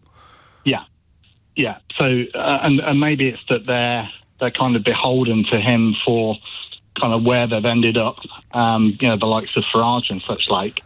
But the other kind of thing I wanted to point out is that I think the Falklands issue is really a pawn in a bigger game. So I would encourage you and your listeners to go and listen to the Sky News podcast by Deborah Haynes called The War Game. Yes. Because that plays out essentially two scenarios. One is called the grey zone, and it's things like the Skripals being poisoned in Salisbury. Yeah. And the other is more of a hot scenario where Russia attacks the UK with conventional weapons and America is unwilling to help. Yeah. And it's like it's playing out like a documentary. George Robertson spoke to this yesterday when he talked about the need for us to cease our dependence on the United States of America and recalibrate our alliances. And that was the first hour of yesterday's show, which I would recommend people listen to in case they missed it. You can listen on catch-up on the LBC app. I think this... I don't want to labour the point about historians of the future, but there's going to be books written, isn't there, about the... Yeah. And I mean, whether or not it's down to compromat or blackmail or something more venal even than that, or just greed or corruption, it can't be coincidence that every single thing Trump does looks as if it was dictated by Vladimir Putin. And Brexit falls into that category. And I think if you ask why, then perhaps the reason is that what is the thing that constrains Trump and Putin? It's the European Union economically and legally, and it's NATO militarily. Yeah, that's it, isn't it? And so they are the checks and balances, if you like, the restraints. That's a great word. The restraints upon on imperial ambition, or whatever you want to call it. The constraints upon them. They're trying to dismantle them in real time as we speak. Thank you, Matt. Great stuff. 11:45 is the time. Benji Hyer is up next. My LBC colleague, been doing a little bit of investigation into... it's actually, I'm not going to spoil it. I'll let him tell you the story because it's surprisingly poignant and political at the same time. And we may, after that, return to the question of what the hell is going on here with regards to the Falklands Islands. Simon Marks will be with us at 12:30. And he's in the news a bit this week because I believe his son just got married. But full disclosure is with the inimitable Michael Whitehall, one of life's great raconteurs, as he proves in the course of our conversation, a little snippet of which I will share with you shortly. The time now is 11:46. James O'Brien on LBC. 11:49 is the time. You're listening to James O'Brien on LBC. Henry Riley's regular feature, of course, has been curtailed for the duration of the purdah period that accompanies all elections in this country, with the locals just around the corner. But his, and indeed my colleague Benji Hyer, joins us with news of, I suppose we could loosely describe it as a vetting failure, Benji. Yes, James, good morning. We have spoken a lot, as you mentioned, about prospective councillors, candidates making, shall we say, controversial remarks. But what I've been delving into is one specific individual standing for Reform UK in next month's local elections in Hastings. And this man, Ricky Hodges, has appeared not just to express racist or sexist content, which is so commonplace online, but has appeared to have gone as far as condoning, even encouraging, political violence. In a Facebook post and an account seemingly belonging to him, he called, and I should just warn listeners that this is some sensitive themes here, he called for the hanging of former Prime Minister Theresa May over her handling of Brexit. In comments that appear to be made by Mr Hodges, he said the Mayor of London, Sadiq Khan, should be put in a coma, that he'd want to punch a squirming little lefty in the throat and take the limbs off Labour Party activists. He's also come under fire for purportedly making a series of unfounded claims on religion and gender. He's accused Muslims of being behind the majority of crime and alleged that women, quote, destroy everything. Those comments... Women destroy everything. Just women? Just women in general, okay. He says. And they destroy everything? Well, he says that's why hurricanes are named after women. Right. I can't verify if hurricanes are named after men as well, but that was his allegation, unfounded. Those comments have caused significant offence, as you might imagine, notably to the daughter of Sir David Amess. And you'll recall that he is the Conservative MP murdered 5 years ago whilst serving as a politician. And his daughter, Katie, is outraged that this candidate is being able to stand for office. She fears that his remarks could incite violence against elected officials. It's deeply, deeply upsetting. These are abhorrent things to be saying. And this isn't a game. My father lost his life due to political violence. We should not be standing for this kind of rhetoric. He absolutely should be removed from the ballot without question. Put yourself in my shoes, for example. My father was killed because somebody thought those things. I don't think he would be thinking it was so funny or clever if it was his father that was killed. I've also spoken, with the MP for Hastings. This is the area where Ricky Hodges is standing. Labour's Helena Dollimore calls these posts horrific, and she is urging Reform's leader Nigel Farage to throw Ricky Hodges out of the party. I think these posts are absolutely shocking. There are serious threats of physical violence contained within them, racism, misogyny. This is simply not the values of the people of Hastings. I wrote to Nigel Farage over a week ago asking him personally, would he drop this candidate and throw him out of the Reform Party? I'm yet to receive a response from Nigel Farage. I have tried to track him down in Parliament this week, but since Nigel Farage has not been voting for over a month in Parliament, that has been impossible. And that is true. I've checked Nigel Farage's voting record, by the way. He's a very busy man. Campaigning up and down the country. Worth stressing... Those cameos don't film themselves, Benji. Indeed. We've obviously put these claims, these allegations to Reform UK. In a statement, the party told us an investigation is underway into these specific posts, and the case remains with the disciplinary team, which is thoroughly reviewing it. I also contacted Mr. Hodges. He told me he was not willing to comment at this time. You mentioned at the very top that, this has opened up further questions raised again by Helena Dollimore, the MP, about Reform's selection process, because this is too late now to change the ballot or withdraw Mr. Hodges. It's about the initial vetting, which Nigel Farage says has been tightened, but the Conservatives warn of a systemic failure in Reform's vetting. We've seen posts from a number of other candidates up and down the country, which include Islamophobic, anti-Semitic remarks, some being investigated in Swindon. The anti-extremist campaign group Hope Not Hate exposing another one in Plymouth who claims Jews are creating division, fantasising about impaling minorities. And again, I must stress, Reform tells us all those cases are under review and are being investigated. James, in the past few moments, the Labour Party has also released its banned political broadcast, which contains some quotes from Reform politicians. We're not going to be playing out on air, obviously. It contains offensive content. But they have reduced this dossier containing social media posts of dozens of those standing for Reform in May's elections, again, up and down the country with racist, sexist, offensive remarks, and off the back of them, the Community Secretary Steve Reed saying Nigel Farage must sack all of these candidates named in the dossier.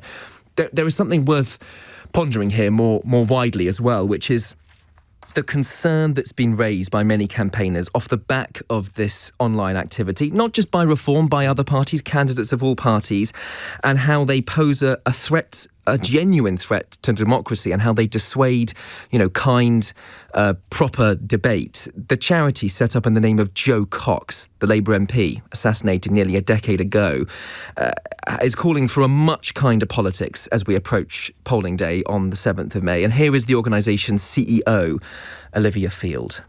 We will be marking 10 years since Joe was murdered in June, so it's a real moment to reflect on where we are. And whilst there has been a lot of progress, we are seeing behaviours get worse. It's becoming less about a contest of ideas and more about an endurance test against kind of personal attacks and intimidation. The Joe Cox Foundation tells me, by the way, that 96% of current MPs have experienced abuse over the last year in person and online. A reminder again, what Ricky Hodges said at the top, that he calling for the hanging of politicians and that he wants to put the Mayor of London into a coma. I'm obliged as well, James, to list the candidates for the Trestle Ward in Hastings, where Ricky Hodges will be standing as a candidate. For Labour, Ingrid Christina Kathleen Allen. For the Greens, Glenn Haffenden. For Reform, as we mentioned, Ricky Hodges. And for the Conservatives, Shelley Lee. The election is on the 7th of May.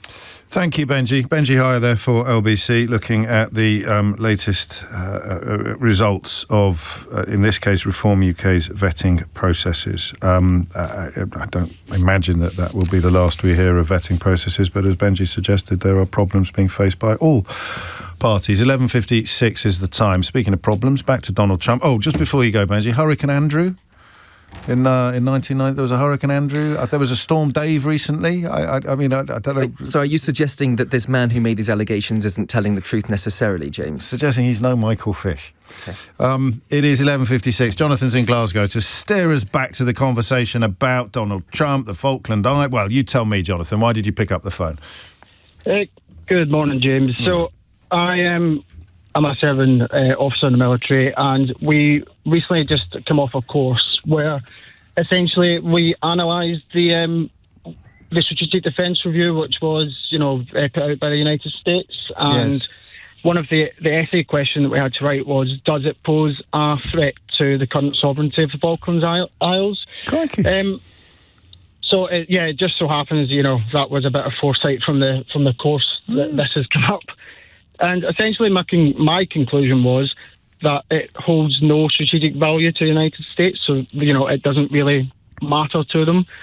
I think that this whole thing that they've said, they're going to review their stance on it, has got us, talking about it, so therefore he's trying to exert pressure on what he perceives to be a weak UK government. Talking about it a bit, I guess. I mean, I don't know. This is what I meant when I said to Eleanor earlier. It's ridiculous and important at the same time. While you're here, Jonathan, a little bit of breaking news. Downing Street has hit back at the US amid these reports that it's considering the reassessment of its support for Britain's claim to the Falkland Islands, stating that sovereignty rests with us. In direct response to those claims. We could not be clearer about the UK's position on the Falklands, said the spokesman for the Prime Minister. It's long-standing, it's unchanged. Sovereignty rests with the UK and self-determination is paramount. So there's no Greenland parallel, obviously. This is what you concluded in your essay. Proximity to minerals or to undrilled oil or anything like that. It's not a glittering prize in the way that Greenland would be. But I suppose it's leverage. I mean, it's not ideal for Keir Starmer to have arguably our closest ally, essentially threatening to pull the rug from under arguably our most successful military engagement of the last 40 years. Yeah, I absolutely agree. I think that even in the US Strategic Defence Review of 25, it said that, states have the absolute right to self-determination. And the fact that the Falkland Islands have voted recently that they wish to remain a part of the UK, yes, then, that they would just go completely against what the document they've already written. But then again, I suppose that wouldn't be a first for the Trump administration. No, you're absolutely right. You almost get a Ray Liotta, but you didn't set the essay question. You merely answered it there, Jonathan, so not quite scaling the dizzy heights necessary. After the news, we will hear from a succession of previous supporters of Donald Trump. Nigel Farage will be on. Dick Littlejohn will be joining us from the Daily Mail.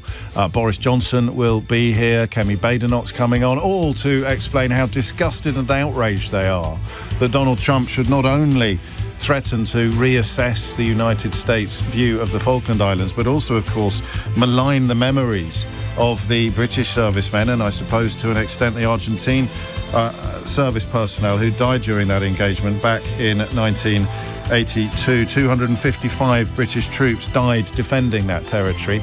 And after the news, Nigel Farage will share his thoughts on Donald Trump maligning their memory. Sarcasm emoji. James O'Brien on LBC. 4 minutes after 12 is the time. You are listening to James O'Brien on LBC. One of the things I really enjoy about the time that we spend together is stumbling into subjects that we haven't done before, which turn out to be utterly delightful. And we're going to do one of those again now. It's a relatively recent development on the programme, but it's rapidly moved into my all-time favourite conversations, among my all-time favourite conversations. And there is, I think, a personal dimension to it as well, because the more I read about some forms of neurodiversity, the more bells start ringing in my own brain, as some of you have been telling me for some time would indeed happen. But I know for a fact that I am not dyslexic. And it is dyslexia to which I will turn your attention first during this hour, because again, Donald Trump, I'm afraid, features in this this moment, because he has been unspeakably rude about dyslexia and about dyslexics in the way that he is unspeakably rude about kind of everybody. In this case, attacking the governor of California, Gavin Newsom, by equating his dyslexia with being dumb. You may have heard on Nick Ferrari's show earlier that a new animated film voiced by Jeremy Irons and Liv Tyler is now being released to tackle negative attitudes towards dyslexia. It's made by the Made by Dyslexia charity. And it defines dyslexia as a brilliant and different way of thinking. And it struck me, it may be that this conversation is confined to dyslexia, actually, but it may be that we move into the broader question of what I call late life diagnoses.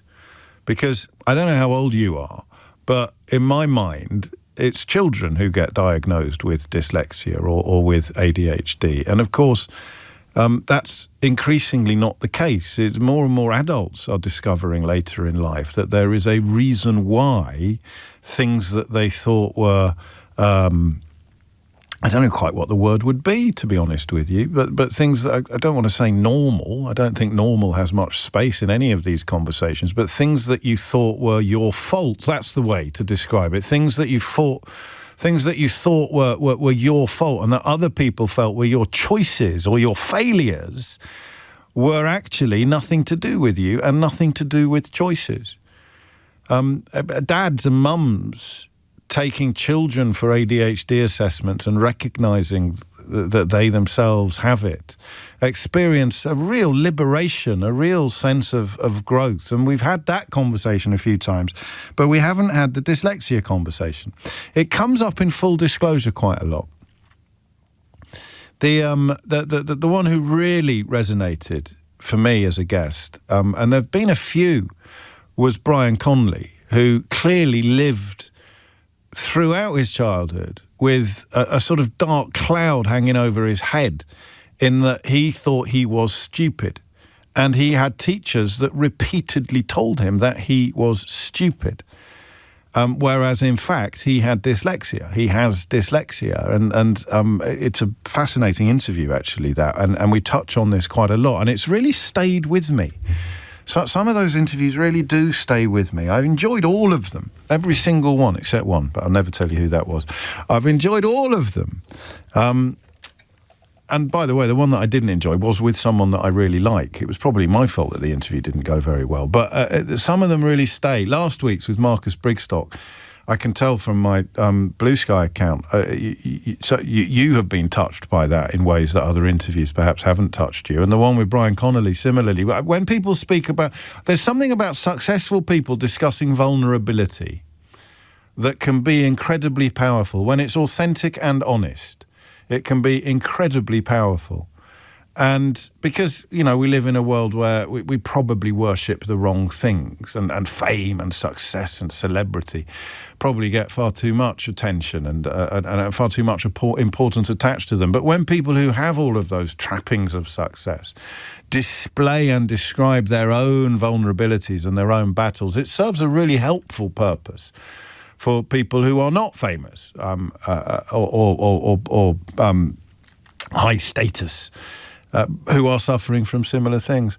Think back to school now, depending on how old you are, and think back to the children that were earmarked as, would we have called them, it depends how old you are, would you have called them thick? Would you have called children thick when you were at school? Would teachers ever have called a child thick?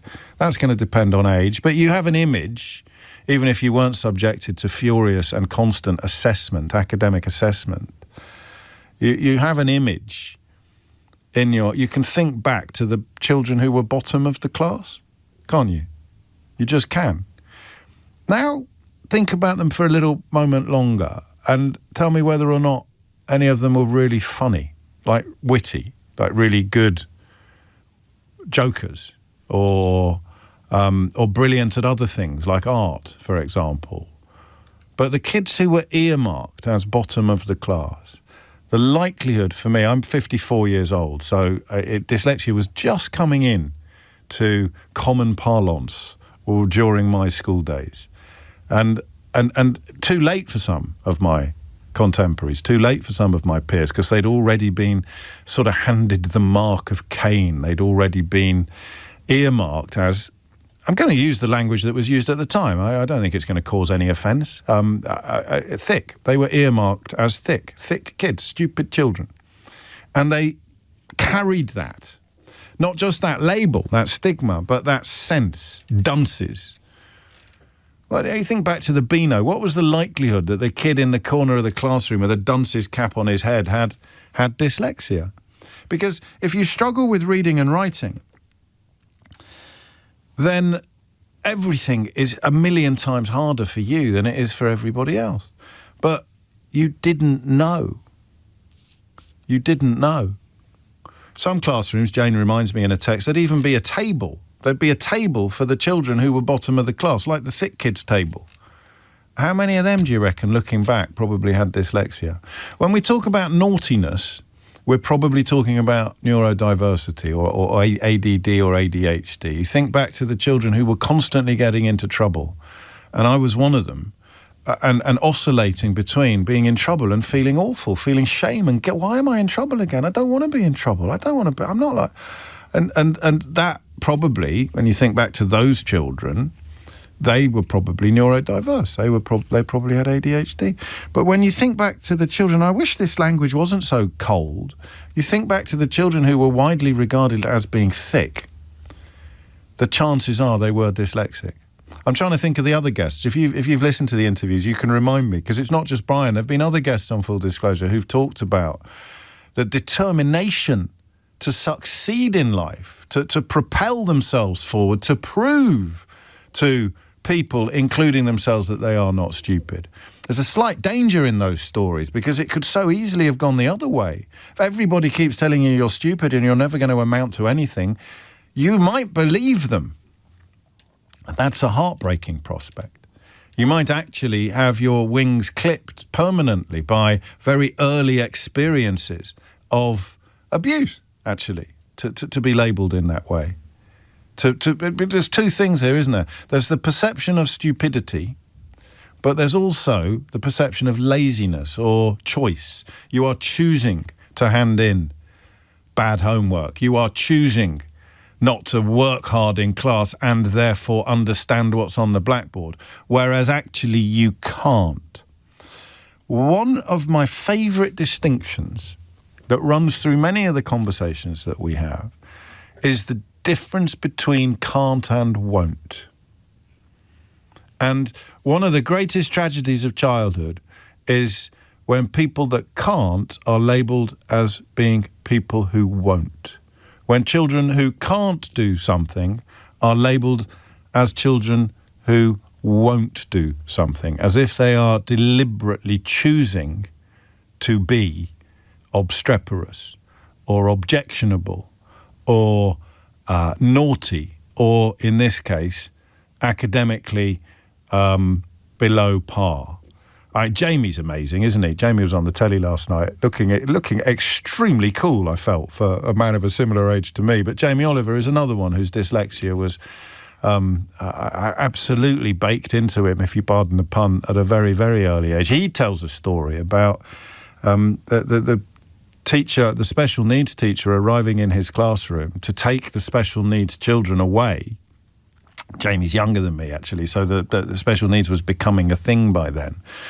And the other children in the class would sing the words special needs to the tune of Let It Be by the Beatles. And, if he hadn't turned out to be brilliant at cooking, something that he discovered at a very early age in his parents' pub, and he's done extraordinary work. The reason I'm mentioning him is that he's done extraordinary work in the field of dyslexia because it's something that he feels so passionately about. It's the path not taken, isn't it? It's the path not taken. Two roads diverged in a wood, and I took the one less travelled by. If you'd got the diagnosis, or if you knew that you weren't stupid, you were just in the can't category, not the won't category. Treating a child who can't do something as if they are a child who won't do something is a really horrible thing, isn't it? So, simple question, if you were wondering what the question was, what difference does it make when you discover that it was that you, I mean, you kind of knew yourself all along. Do you know yourself all along? Or do you think that you are somehow, this is where shame and guilt can kick in, isn't it? So I know it's not just reading and writing, there are other things going on, but this is probably the most obvious way into it. You are sitting there watching other children do things with ease that you find really, really difficult. Do you start beating yourself up about not being bright enough, or thinking that there's something wrong with you, or that do you actually do the self-loathing thing where you think, I should be different, I should be like, why can't I, why won't I? And then later in life you realise that you had absolutely no choice whatsoever in those moments. There was no agency, there was no free will being exercised. You could not do it, and the teachers all treated you as if you would not do it. So I want to know what difference the diagnosis makes. That's all. And it doesn't have to have been late in life. I just want to know what difference the diagnosis makes. 0345 60 60 973 is the number you need. It's a wonderful looking film, this. And it addresses some damage, inevitably, that Donald Trump has done. He damages someone or something every time he opens his mouth. But he referred to Gavin Newsom, the governor of California, as being dumb. Newsom hit back, to every kid with a learning disability, don't let anyone, not even the President of the United States, bully you. Dyslexia isn't a weakness, it's your strength. And I'd like to open up that line of conversation as well, because I know that people like Jamie Oliver and Brian Conley and others that I've interviewed do think that their dyslexia has given them skills and strengths in other areas of their life that they wouldn't otherwise have had. So feel free to tell me that side of it as well. But in the first instance, I just want to know what the diagnosis delivers to you. How does the diagnosis change the way you feel, the way you look at yourself, and the way you fit into the world? Any teacher who calls a child thick should be disbarred, shouldn't they? Really, but to curse children for things over which they have no control is a horrible thing to do, and it used to be absolutely commonplace. Phone lines are open, 0345 60 60 973. What difference does the diagnosis of dyslexia make? What difference did it make to you? James O'Brien on LBC. 10 minutes after 12 is the time. A dyslexia charity moving or trying to undo some of the damage done by Donald Trump to children with a learning disability, is how Gavin Newsom chooses to describe it, but he also describes it as a strength. His own dyslexia isn't a weakness. He believes it's a strength, and I buy that. But I think the diagnosis is crucial. I just want to know how important it was to you. Sarah is in Middlewich in Cheshire. Sarah, what would you like to say? Hi there. Yeah, sorry, I'm a little bit nervous. It's only me. It's only me. So I got diagnosed when I got my diagnosis when I was 11 years old, and that helped me amazingly. But unfortunately, my dad didn't get diagnosed at school. So in some ways I helped him when I got my diagnosis. I think it helped him to realise that he had dyslexia and he wasn't silly and he wasn't stupid. Yeah. And I helped him the way I learned, and then he was learning more the way I was learning. Really, you took home your sort of the dyslexia accommodations, and your dad. Oh, that must have been quite a moment. Yeah. Yeah. So what difference did it make to you? What was the difference between 10-year-old you and 12-year-old you that the diagnosis delivered? Well, they knew I had dyslexia all the way through school, so I'm severely dyslexic. So what does that mean for people listening, Sarah? What does that mean? So some people struggle a little bit with reading and writing. So my reading and writing age is of a 7-year-old, and I'm 34 now. Gosh. So yeah, so mine's very severe. So it's like a spectrum. You can have it mild, you can have it severe, and I'm quite severe with my reading and writing. The problem with this question, and forgive me if it's a stupid question, is that I only know what I can see. So I'm looking at a piece of paper in front of me now, and I know what I can see, but I don't know what you see. But because you don't know what I can see, can you draw the comparison? I mean, what do you see when you're looking at a book? So it's just letters. For me, it's just letters, and they just don't make any sense. So I read it how it's. So if I'm spelling something, it's how it sounds. Yeah. For me, so I've got a 5-year-old at the minute, so I'm doing a lot of reading and writing with her. And at some point, I'm going to find that too hard to help her with that. She's going to overtake you soon, I suppose. She is going to overtake me soon, In terms and of that's scary. It is a bit scary. I mean, I get a little bit emotional about it because I feel like I won't be able to help her at some point. Oh, of course. As a mother. Oh, you'll find other ways of helping her, and you'll be enormously important to her in lots and lots of different ways. So someone else can handle the reading and the writing side of things. Yeah. What did they do to you emotionally to make you feel better about yourself when you got the diagnosis? And the difference between the emotional treatment that you received and someone of your dad's generation? So I got a lot of one-on-one in my classes. Yeah. I got you get really tired, so they'd give me extra time in my exams, and I did get a lot of help compared to what my dad didn't finish school. So it's really interesting that you can make that comparison within your own family. Final question: what would you describe, to use Gavin Newsom's words? What would you describe as the strengths that it has given you? So I'm, like you were saying earlier, I'm very good at banter. I'm very good with. I'll be the judge of that, mate. Well, I work at Bentley Motors, so I think that I'm very good at banter. I'm sure you are, but that's what I'd use it as a synonym for quick wits, is what I mean, because you're quick-witted, but you're just not the reading and writing, which is of course. I'm very good with emotional, with other people's emotions. I know if they're having a struggle in their day, I feel like I pick up with that more as well. Gosh. No, I love it. And that idea there, actually, I'm going to ask you a slightly, I don't know whether it's a weird question or not. I think I know the answer. But when your daughter started school, were you worried that she might be the third generation? Yeah, I was very worried, and I made sure I looked at schools that had the help that she would need if she did have dyslexia. And how quickly did you become confident that she didn't? Well, the first 6 months, because I spoke to my mum, and she said she's coming on leaps and bounds compared to what I was. Oh, crikey. Interesting, isn't it? What a lovely call. Thank you. And I hadn't thought about that. I know that I mentioned that some dads going along with their children for an ADHD diagnosis realise themselves that they should probably get one as well. But I hadn't thought about a little girl coming home from school with a dyslexia diagnosis and everybody in the family realising that it applied to daddy as well. But in some ways, of course, in terms of the education, the formal education system, it was too late by then. Thank you, Sarah. Stuart's in Southend-on-Sea. Stuart, what would you like to say? Hi there. Hello, mate. Yeah. Hi. I was diagnosed with not just dyslexia, I can't even say the word. That's a cruel joke of dyslexia. Try and spell it. Yes, it is. I mean, it's a tricky word for everybody, isn't it? But, and also autism, funnily enough. Okay. So I'm neurodiverse as well. It was excruciating when I was in school because obviously there was no sort of help back then. Way back, I'm 51. Right, yeah, so similar age to me, and I don't remember in my early years at school. I don't remember even hearing the word.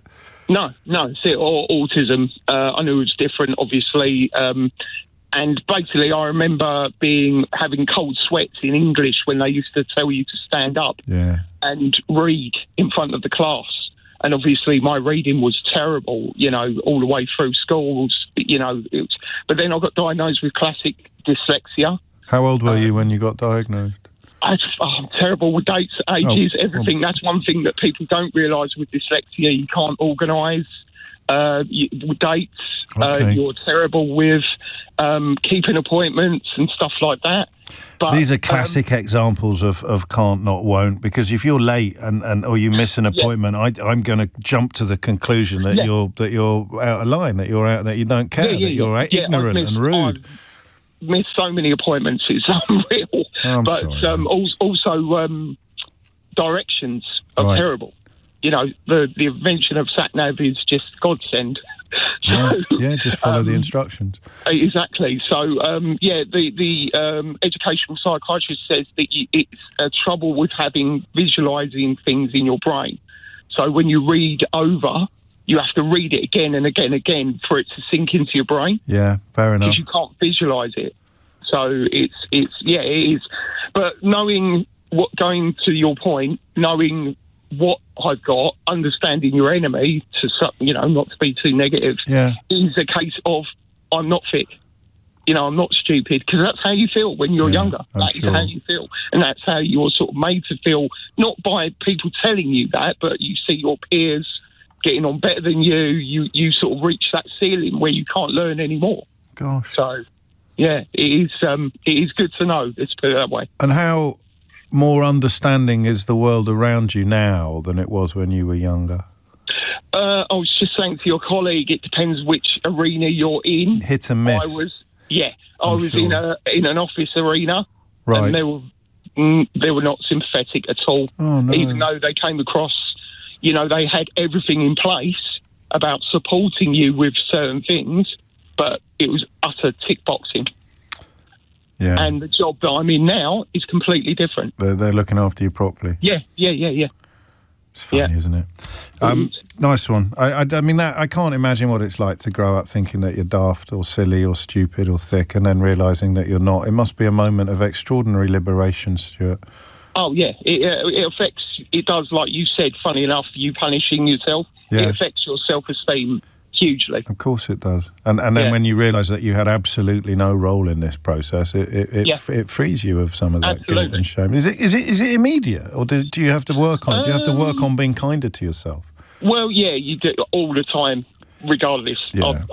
Everyone, so many people have got self-esteem issues. I think that's a daily thing of not being too hard on yourself. I think it's the nicest thing you can say to someone sometimes is be kind to yourself. Even people who are very good at being kind to others sometimes forget to be kind to themselves. It's really important, Stuart. I'm really glad to hear that. And I'm sorry about your experiences in your last job, but I'm really glad that your current employers and colleagues are better people, or nicer people, or better informed, more enlightened people. It's a mad one, isn't it? The way that society can change. And of course, in jobs like this, there is a well-established tradition of expressing scepticism or cynicism about the existence of things that had not been identified when we were younger. I was one of those idiots that used to say, I don't know what this is all about. We just used to call it naughty in my day when talking about opposition defiance disorder or ADHD, and you can still find columnists advertising their ignorance in 40-foot high letters on these kind of subjects. But that's why I love the question that we're asking today, where the difference that diagnosis makes, because it's just human, isn't it? That's the difference that it makes. It makes a difference to humans, a profound and meaningful difference. It's coming up to 12:30. After the news bulletin, Simon Marks will join us live from Washington, D.C. It's one of those mornings where we had him booked before the show started, but there's now more things for him to talk about than there were when we booked him before the show started. So find out what we are going to talk about after the very latest headlines with Matt Hewitt. James O'Brien on LBC. It is 12:33. I always, that story Stuart told about the cold dread he'd feel when they were going around the class doing plays. I was the polar opposite of that. You won't be surprised to learn. And it's so interesting to see the world through other people's eyes and recognise that the world could not have been more different. You could be sitting next to someone who was in terror at the thought of being asked to read in class, whereas I was always slightly miffed when I wasn't reading out loud. Showing off, I suppose, in class. to Washington, D.C., where Simon Marks awaits. And as is sometimes the case, Simon, there is more to talk about at 12:33 than there was when we asked you to come on the programme shortly after 10 o'clock this morning. We should probably begin with the Falkland Islands.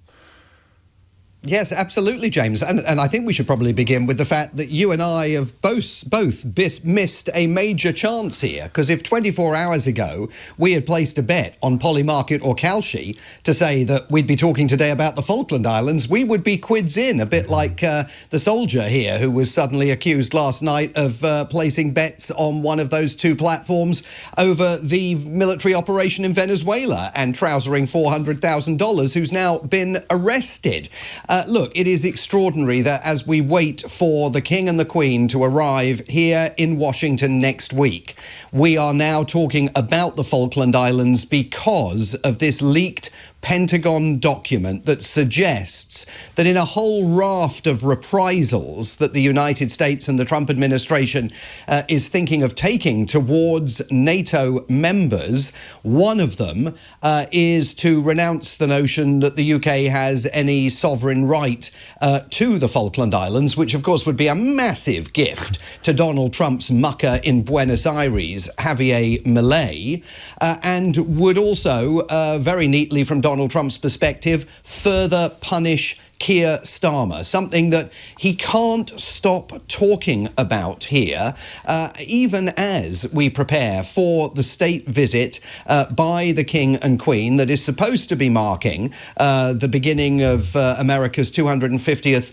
birthday commemorations. So this plan, apparently, potentially, to pull support for British sovereignty towards the Falklands, at least to question it, one measure that's included in that document that has been leaked from the Pentagon. One has to wonder about the timing of this leak. But it also demonstrates, much more importantly and much more broadly, that the Trump administration and the president is absolutely still thinking about pulling out of NATO because he's so furious, he says, over NATO failing the test that he set for the alliance in Iran. And so earlier this month he was asked by the news agency Reuters whether he was still thinking about pulling out of NATO, and he said, well, wouldn't you be thinking about it if you were in my shoes? And it's absolutely evident that both he, Secretary of State Marco Rubio now, Vice President J.D. Vance, are aligned, and obviously the Secretary of War Pete Hegseth, presiding over this document at the Pentagon,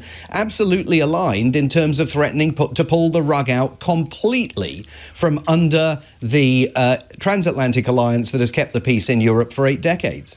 I mean, it is mind-boggling, isn't it? I know we do this often. We get used to it for a while, talk about it for a while, normalise it for a while, and then a sort of metaphorical bomb goes off and you recognise just how absolutely insane almost everything has become. Hard even to think of a rationale for... I mean, questions I would have asked you 12 months ago before all of this became commonplace. Are people like Rubio on board with this genuinely in their bones, or are they just acting opportunistically and doing whatever the president wants? What rationale could there be for this? Is Vladimir Putin yanking Trump's lead? I mean, the only person who would celebrate the collapse of NATO, or indeed the removal of the United Kingdom from the European Union on the international stage, would be our enemies. And yet the United States is still supposed to be our ally. But we don't know the answer to any of these questions, do we? Really?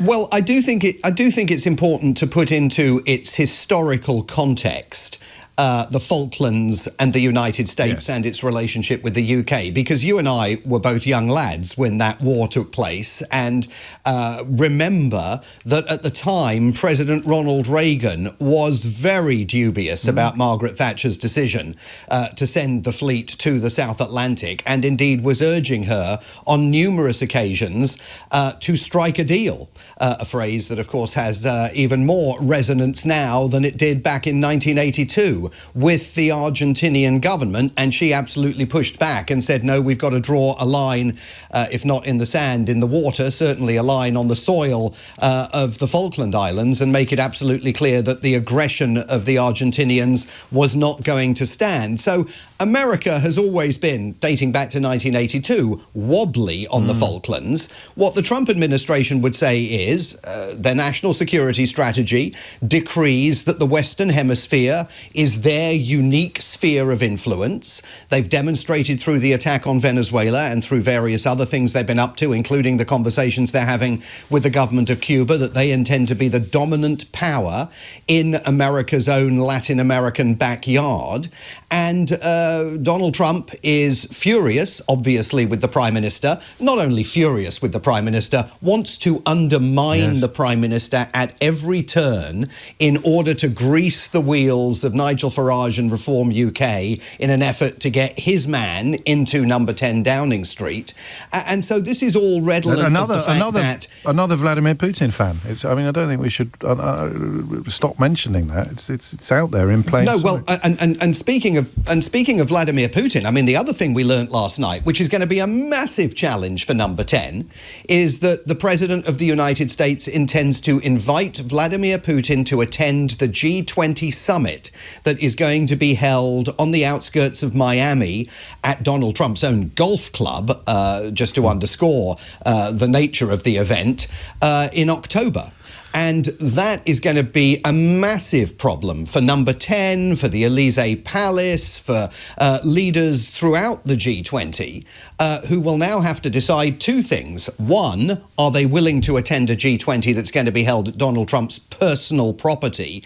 The White House says he's going to make no money out of it, but precisely what that looks like has not been, of course, divulged. But number two, are they going to show up at an event where Vladimir Putin, a wanted war criminal, is going to be welcomed quite literally into the bosom of the Trump business empire?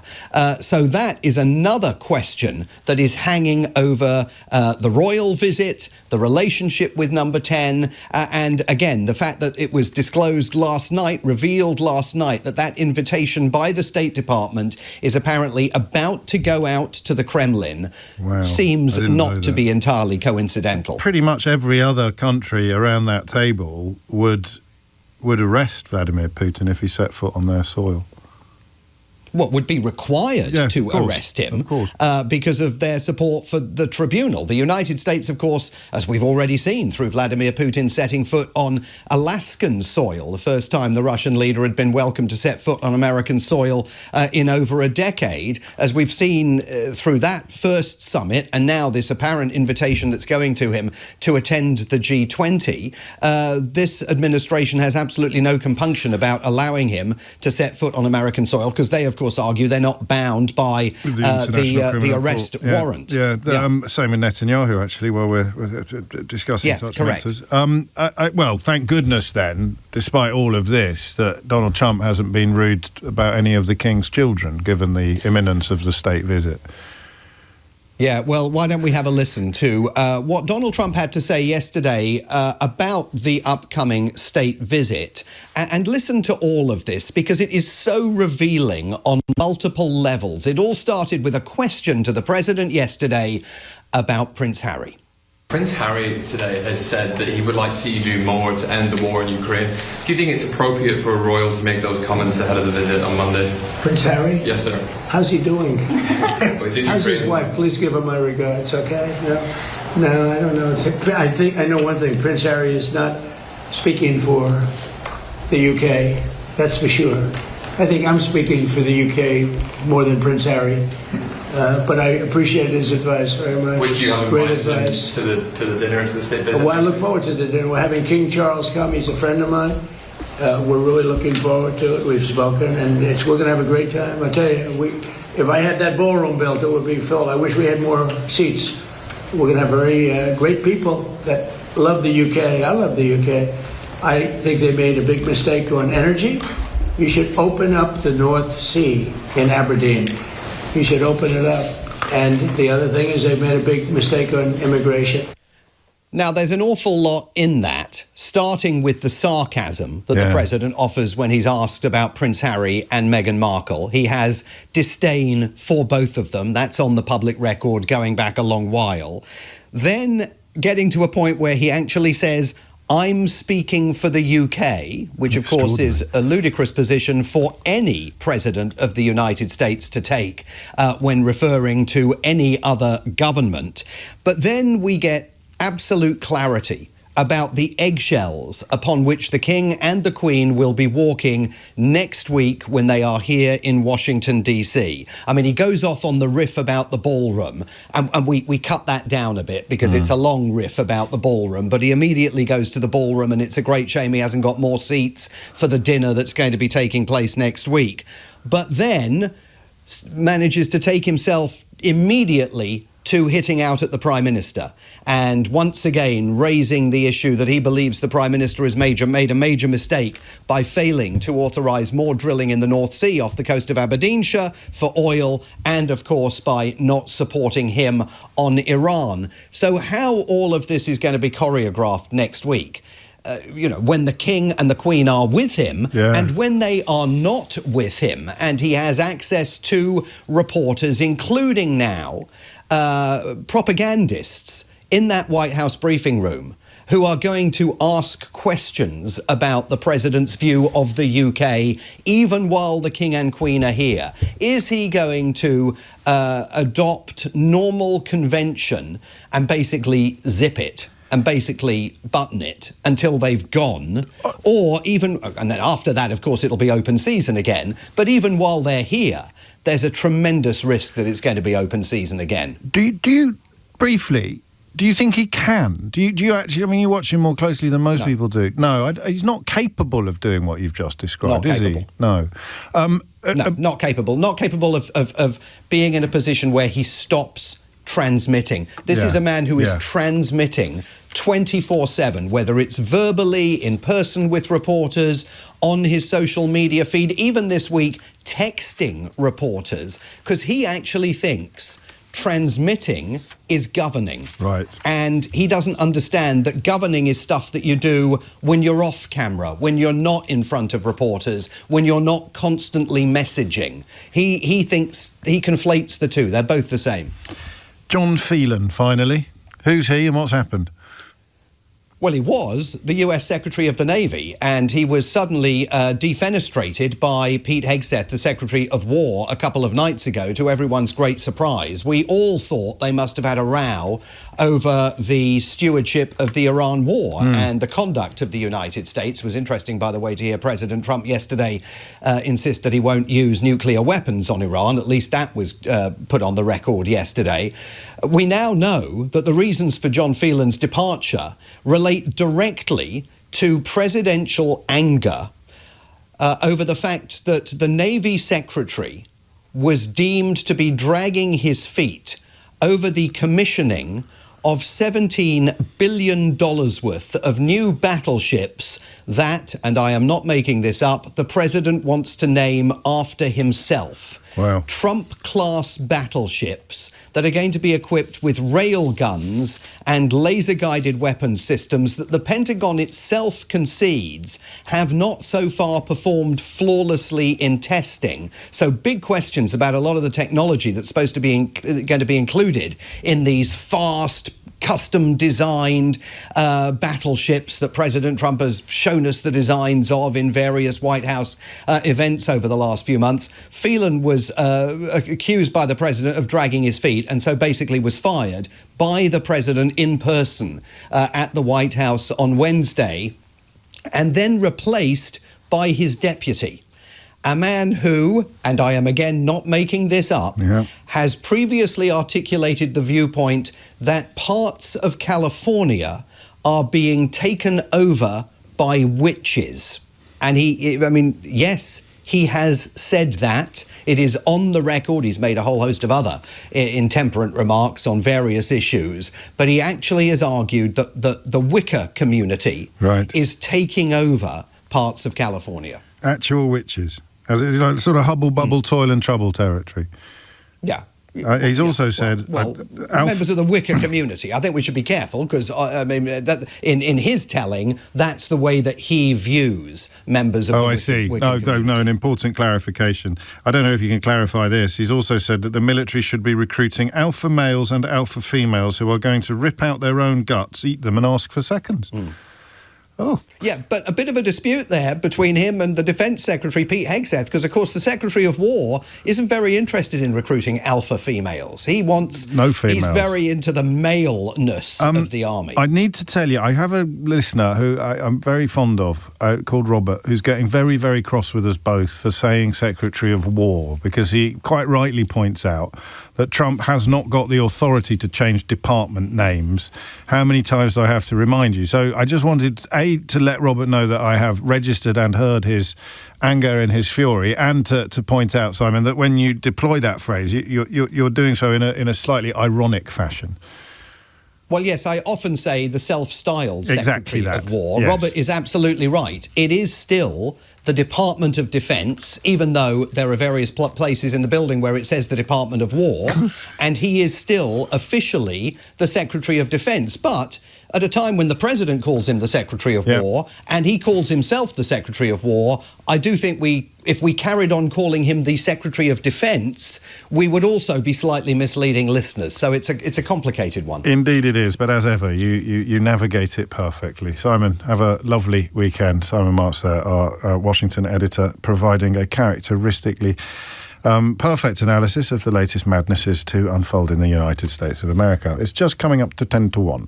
James O'Brien on LBC.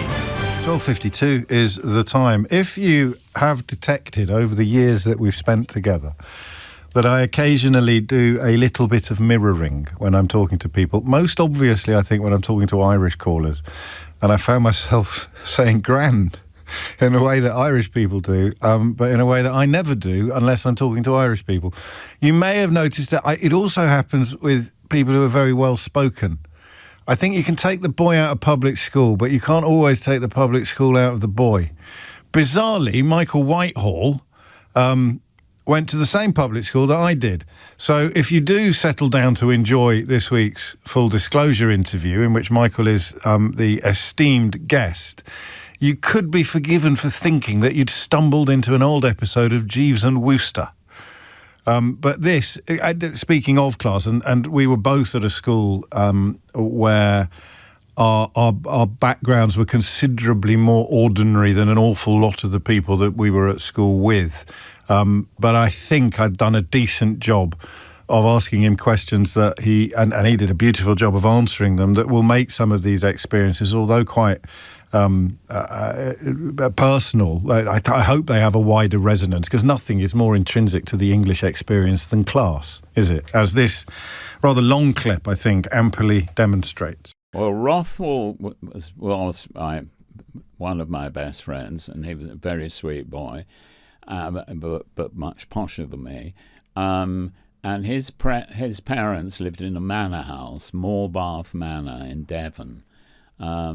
And he asked me to come in the holidays and spend a few days with him, with his parents. And I said, that'd be lovely. Oh, my mother, of course, then went into complete panic, Oh, my God, you must find out. I mean, will they be dressing for dinner? And I said... Because it's her dream and her nightmare at the same time, isn't it? Yes, of course. Exactly. And I said, I don't know, Mother. But, I mean, they live in a manor house, don't they? And I said, well, yes, they do. And she said, oh, God, I don't think I've got anything you can wear either. We better go into town and get some... And there's so much panic about this period. Anyway, I'm finally off to Rothwell's, Morbarth Manor, train and then into the manor, and have the first... I get there on a Saturday, I get there on the Friday night, and then on the Saturday morning, we get up and we're going to out and about, but the first thing to do is to have breakfast. So I come down to the dining room of the manor. Major Rothwell was a bit disappointed that he was a major. I thought, I would have thought more colonel, maybe. Yeah, reasonable. But he was only a major.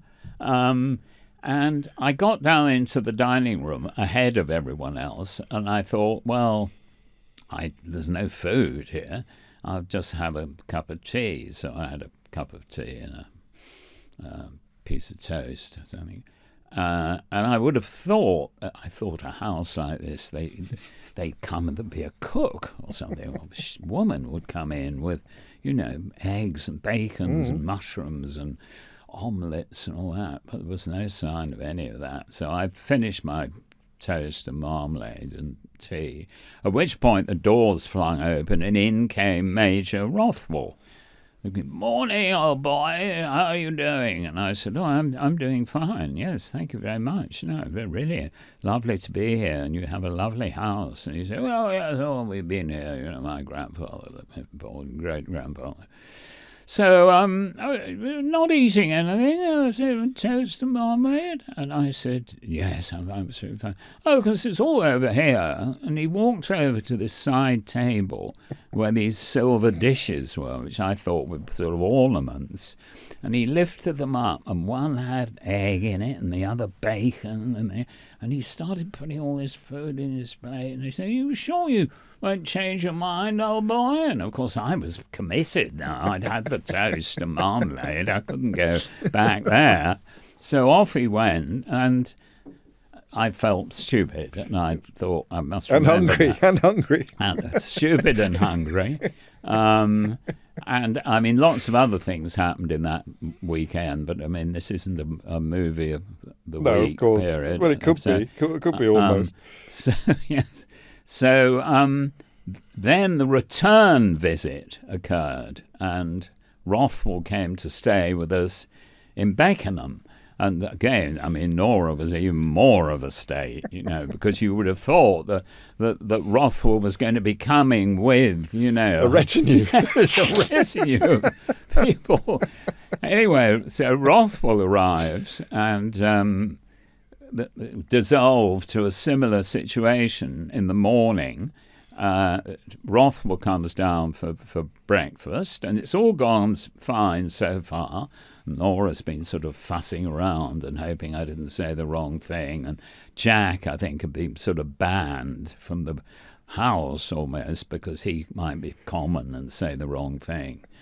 Anyway, Jack comes down and looks across and sees this table with these silver dishes. And he looks at Nora and says, Nora, why have you put bacon in your jewellery box? And she said, what do you mean? Well, that's the book. That thing is what you normally put all your jewellery and your necklaces and everything in. Oh, Jack, don't be ridiculous. Well, it's got bacon in it. What about in here? No, she got fried eggs in there. And saying, Rothwell, will you have a fried egg? Or I could give you a poached one if you would prefer. You can tell how much I was enjoying that interview, and there's a whole hour of it for you this weekend. You meet a lot of people when you do what I do for a living, and remember that before I even got my foot through the door at LBC, I was a show business journalist, allegedly. So I've met a load of people, a load of famous people over the years. I'm not sure I've ever met anybody nicer than Michael Whitehall and his wife Hilary, and it's no accident that their son Jack, named as you discovered in that clip for his paternal grandfather, it's no accident that their son Jack is such a lovely bloke as well. Special prize to anybody who can name the other father-son combinations who have both graced full disclosure, because of course Jack Whitehall has already been on it, and now this weekend his dad Michael will be, well, it's already been released. You can listen to that one as well. Can anyone, have you got any? Who have you got? Can you have a go? I'm going to have a go. Go on, then. Is it Joe Pasquale and his son? Whoa, well played. Well played. It is, right? Yeah, Joe Pasquale and Joe Sassini. I think is there one other? Did I do Roman Camp? I don't know. I've definitely done Martin. But anyway, yes, Joe Pasquale and Joe Tracini, both absolutely lovely people. And I think Joe Tracini's on tour at the moment as well, so do, if there are any tickets available, which is frankly unlikely, you will not regret seeing him on stage. If you missed any of today's show, you can listen back on our free Global Player app or the LBC app, where you can also stay up to date with all the latest news, videos and opinions. You can listen to a range of podcasts, including James O'Brien Daily, the best bits from my LBC show every day. Download the official LBC app for free from your app store now. Coming up at 4 on LBC, it's Tom Swarbrick. But now, it's time for Sheila Fogarty. I don't think there's anything funnier than Joe Tracini's gymnastics commentary. Just sensational. It's just probably triple wagon wheel. The man's a your genius. father looks like a moron. Oh, yes. I made that bit up, but it's as part of it, it's like your father looks like something. It's just so good. Sensational. Anyway. Sensational. Sensational. James O'Brien on LBC.